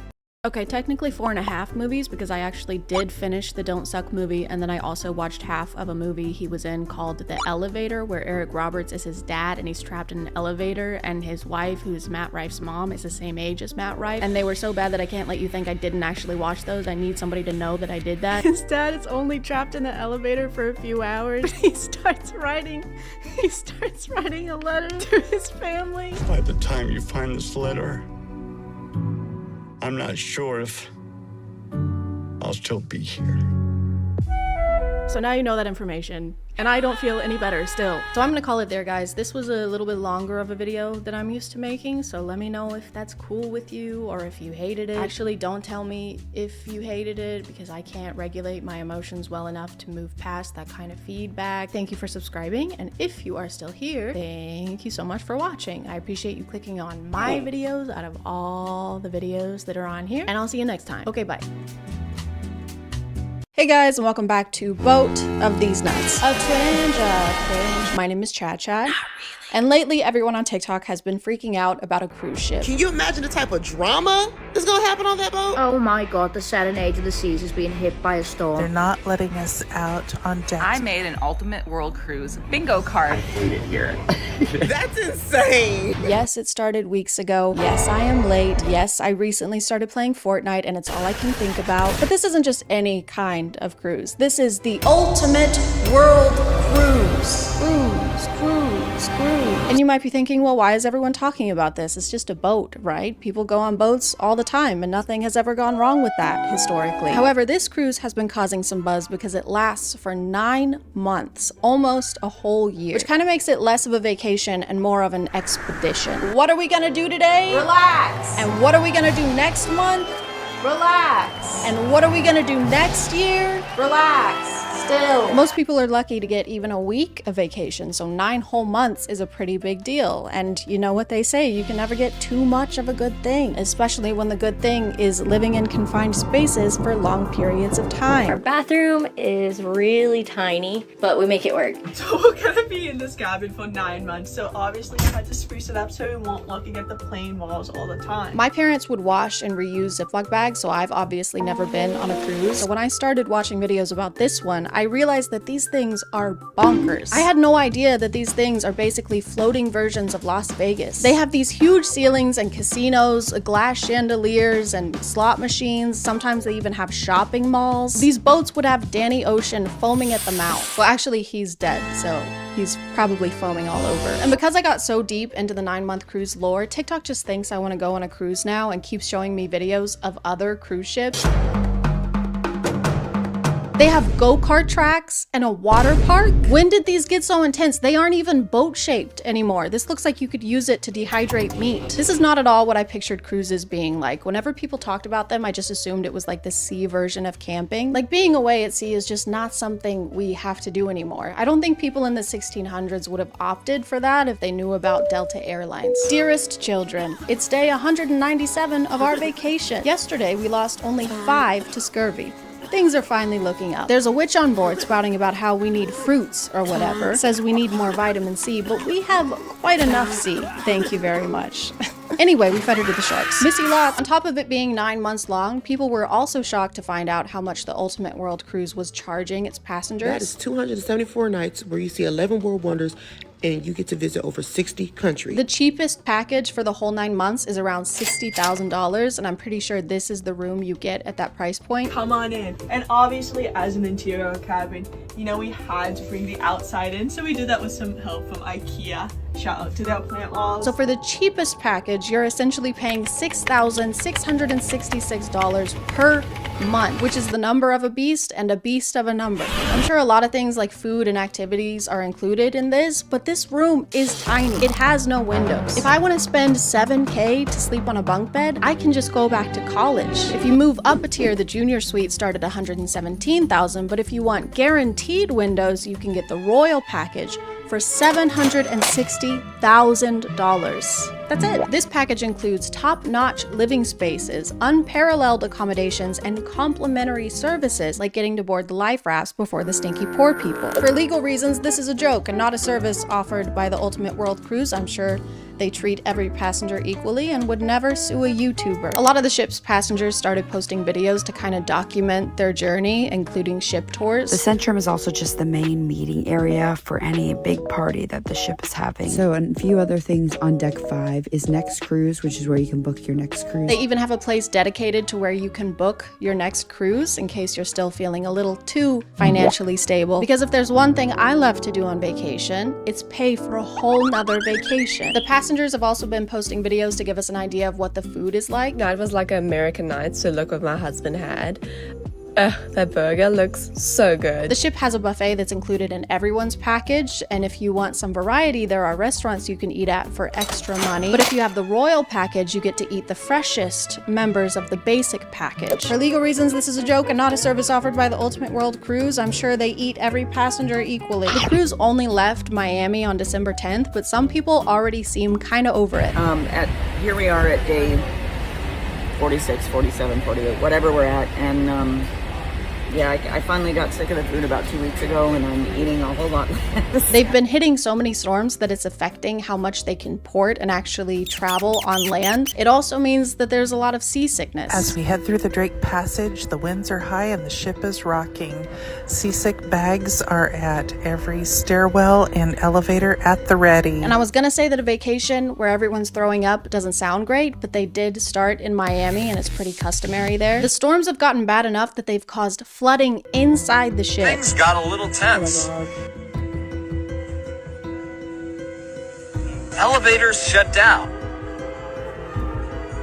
But this amazing crew jumped into action. Which looks really scary, but some people on the ship don't seem very worried about it. Like, I get that the crew is probably prepared for things like this in a storm, and they are on the ocean, but water inside the ship notoriously is not a good thing. These people are running on treadmills like nothing is wrong. Did nobody tell them? Guys, it's a swamp in here. What the hell, man? I put on deodorant this morning. No, I mean it's wet. I have hyperhidrosis. You need to run. I know, I am. I'm not sure who started it or if it was a collective kind of thing, but people have been speculating on how this cruise is going to play out. I made an Ultimate World Cruise bingo card for anyone else who is buckling in for this 9 months TikTok reality show and wants to have a little fun. They've been making bingo cards and lists of what they think is going to happen during the 9 months, but they usually involve horrible things happening to the passengers. Mass illnesses, mass STDs, pirate takeovers. You guys are going to manifest something really bad for these people. None of this can feel great for them. Imagine how unnerving it would be to see the internet essentially betting on your trip going wrong somehow. Oh, you're going on vacation. Great. That's great. I sure hope nothing bad happens. I sure hope you don't get chlamydia. Eventually, the cruise was being termed a reality show, with the lens, I guess, being the passengers' TikTok videos. Several of them are influencers, and whenever TikTok finds one of their videos, a lot of the comments will say things like, "New character unlocked," or "I love finding a new character." And I think it's funny to act like these normal, real people are like playable characters in Super Smash Bros. Dark Samus versus Natalie from Rhode Island. Fight! I know people are just curious to know what's going on such a big ship with so many people, but to me it feels weird to act like they're reality TV stars or on some kind of show. Like, some of these bingo cards aren't predicting light things like someone getting a sunburn. They're predicting things like a murder mystery. I know this is a game, but the game is not Clue. And a brawl? This is a cruise ship. A lot of the passengers are like over 60 years old. What are they gonna brawl about? Gas prices? This one just says iceberg.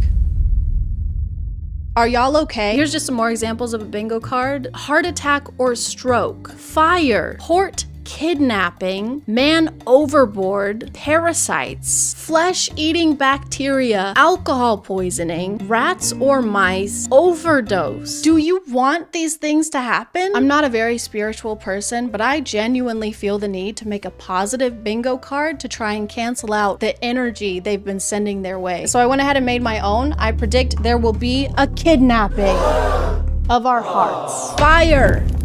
Outfits.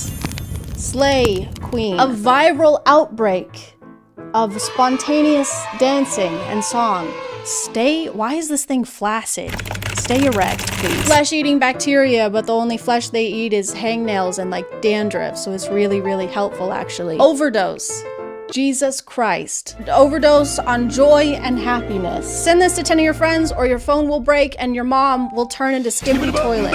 Anyway, I hope everyone has fun and enjoys their trip. I hope everyone makes it home safely. I hope no one wins the bingo game. Any bingo game, not just this one. I am gonna go record myself playing Fortnite because then it's like I'm working, technically.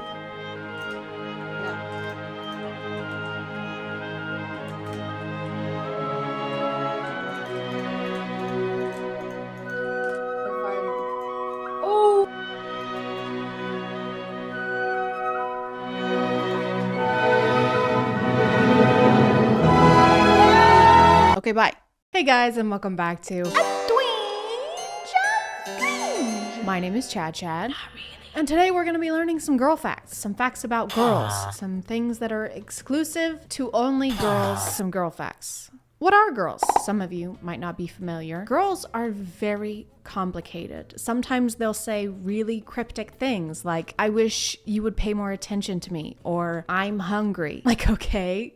What does that mean? I wish they would just tell us what they want sometimes, you know? No need to be so mysterious, girls. So I did some research. Where else other than TikTok? I love the hashtag girl facts on TikTok because it's so obvious that a lot of the people who post them have never even breathed the same air as a girl. Most of them seem like they came from Google, or more specifically from those weird WikiHow articles, except instead of telling you how to pretend to be a vampire at school, they're telling you what a girl really means when she texts you the letter K. And everyone knows, if you want to know something about girls, don't ask girls. Ask dudes on TikTok who copy-pasted baseless studies from the internet and then stood in front of their iPhone camera like this. Okay, first girl fact is actually a two-in-oneer. It's boys and girl facts. Girls fall in love with what they hear. Boys fall in love with what they see. That's why girls wear makeup and boys lie. Wow. I'm 2012 and this is Facebook. One of these is not like the other. So this fact is girls are under a lot of pressure to be pretty and to wear makeup in order to be considered attractive based off of often unattainable beauty standards to appease the male gaze, and boys are liars. It's not their fault though, it's a fact. They can't help it. Yeah, so then I lied to her, obviously, and I told her I was out with the boys, but really I was cheating on her with her sister, and she still doesn't know to this day, and we have 2 kids together, but it's literally not my fault. Like, I'm a boy, and boys lie. It's a boy fact. Sometimes I wear eyeliner. We are experiencing the same thing. When a boy is truly in love, he will act like a child. But when a girl is truly in love, she will act like a mother. I know someone who would really like to speak with you. Why is this fact so not specific? So she falls in love with you and she sets up your doctor appointments or brings you fruit gummies to your soccer game. He falls in love with you and just starts uncontrollably pissing and shitting himself. Once again, it kind of seems like girls are getting the worst end of the bargain. Girls are more attracted to guys who have the ability to make them laugh. Yes, that's it. That's the whole fact. Man, I wonder how many studies they had to conduct to figure out that girls are more attracted to people who have a similar sense of humor to them. #psychology. #psychology facts. This applies to literally everyone. Yeah, so when someone makes you laugh, it makes you feel good inside. Okay. So you like them. But if someone doesn't make you laugh, then it doesn't make you feel good. Okay. So you doesn't like them. Probably. Whoa, dude. I know. That's psychology. It's like psychology. It's psychology. It's psychology. And why are we in the ocean? Why are we underwater for this? I just can't believe it. I know. Dude. Guys, you should write a book. I really do. Really oh my god, that would be insane. Write a book. What would you call it? Lord of the guys, I'm Flies. actively drowning. Friends of food, not fish. Girls normally fall in love with older boys. Girls hate it when boys always talk about themselves. But girls like it when boys pay attention to them and tell them how important they are. Yes. These are just basic rules for interacting with anyone ever. No one really wants to hang out with someone who only talks about themselves because it means that they probably don't care about what's going on with you as much. And yes, girls usually like when people tell them they're important and pay attention to them because they are human beings. This video has 500,000 likes, which means that 500,000 people watched this and thought this was informational. This taught me something that I didn't know before. I just had never considered having basic human decency before, but now I will. Only 4% of women consider themselves beautiful. If a girl goes silent during a conversation, she is probably overthinking what you just said. You cannot just pull statistics out of your ass, plop them onto a picture of a sunset, and label it a psychological fact. Where did 4% come from? Was there a control group? Was there a placebo effect group? I don't know anything about scientific studies. Was there a hippopotamus? Girls easily get carried away by their emotions. This is true. My emotions have been bulking. 70% of girls use silence to express pain. Again, with the statistics, this is literally impossible to be fact. It is a subjective reaction to being sad. You cannot just make sweeping generalizations with no study and no research. There have to be actual scientists and placenta pills. Unpopular fact. If a girl goes silent during a conversation, it means she's probably overthinking what you just said. A lot of guys tend to get annoyed at this, when in reality it's easily fixable. They just need reassurance or for you to explain something again so they don't feel the need to overthink it. Unpopular fact is not a thing. A fact cannot be unpopular because it's a fact. I will define fact right now. The truth about events as opposed to interpretation. This is an interpretation of what you think is going on in a girl's head whenever she goes silent during conversation. But if this is happening a lot to you, Cody, then maybe you should not be wondering why she keeps overthinking and consider that maybe you just keep saying stupid shit. This is just a word for word copy of the other one that we saw. What BuzzFeed article are you guys stealing this from? Unpopular fact, plagiarism is not cool. You wouldn't plagiarize a car. You wouldn't plagiarize a handbag. Downloading a plagiarism is stealing. Just because her eyes don't tear doesn't mean her heart doesn't cry. Those are called emotions. Like if I were to say that your TikTok reads like the inner monologue of a 3-year-old child, that would probably make your heart cry, but that's just called having feelings. I like that the people posting these kinds of videos apparently know so little about girls that they have to steal every girl fact from each other. I've seen this one at least 5 times. Maybe we're not overthinking all the time. Maybe we're trying to like remember the lyrics to a song, or you have something stuck in your teeth. And another girl fact is that they have to trim their fingernails every 30 seconds or they will fall off and grow legs. Then they can actually reproduce, and that's how the thumb people from the third Spy Kids movie were made, but you probably didn't know that because you're a girl. And your mind physically cannot process the incredible graphics from the Spy Kids franchise. The true meaning behind the girl texts. She's mad. I'm fine. She's not fine. It's fine. It's not fine. I don't care. She really cares. It's okay. I'll be okay. She's hurting a lot. Oh, okay. Her heart just shattered. Okay. Everything is good. Okay. Something might be wrong. Okay. Something is really wrong. Don't try to guess a girl's feelings.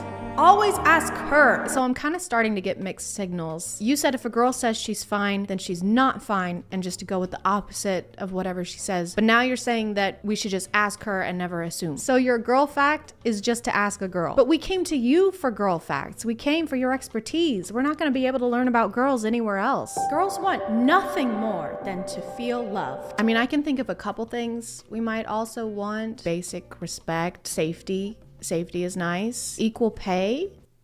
That might be cool. If not, that's totally fine. When she stares at you mouth, kiss her. That is 100% not what you should do. It's just based on some of the previous girl facts we've seen. It doesn't seem like y'all are the best at picking up on signals, so maybe don't kiss girls just because they happen to glance at your mouth hole area. If she starts cussing out a storm at you and tries to be all big and bad with you, kiss her and tell her that you love her. Got it. Okay, so if a girl is visibly upset with you, don't admit fault. Just kiss her, because all girls want is love. When she's quiet, ask her what's wrong. Oh, that's sweet. Yeah. If she pulls away, pull her back. Is this girl language or serial killer language? Because I genuinely can't tell anymore. If she tells you a secret, keep it safe and untold. If she looks into your eyes, look back into hers and don't look away until she does. Definitely sounds like something a serial killer would do, which checks out since you're driving us around in a car at night on an empty road to bury us, no doubt. Do not take any of this advice. If you were to see any of these happening in real life without weirdly motivational music in the background, it would be terrifying. Hey, are you okay? Yeah, I'm fine. You just got really quiet. Yeah.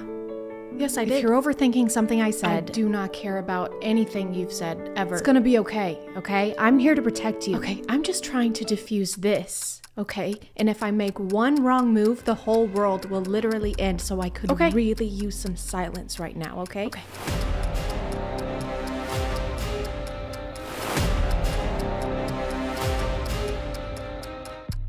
"78% of girls use silence to express pain." Oh, for f***'s sake. To conclude this video, obviously do not listen to any of the things in these TikToks, but I'm gonna call it there, guys. I'm sorry if this video was shorter than usual. I'm still trying to get back into the swing of things, but if you are still here, thank you so much for watching. I appreciate you clicking on my video out of all the videos that are on here, and I'll see you next time. Okay, bye.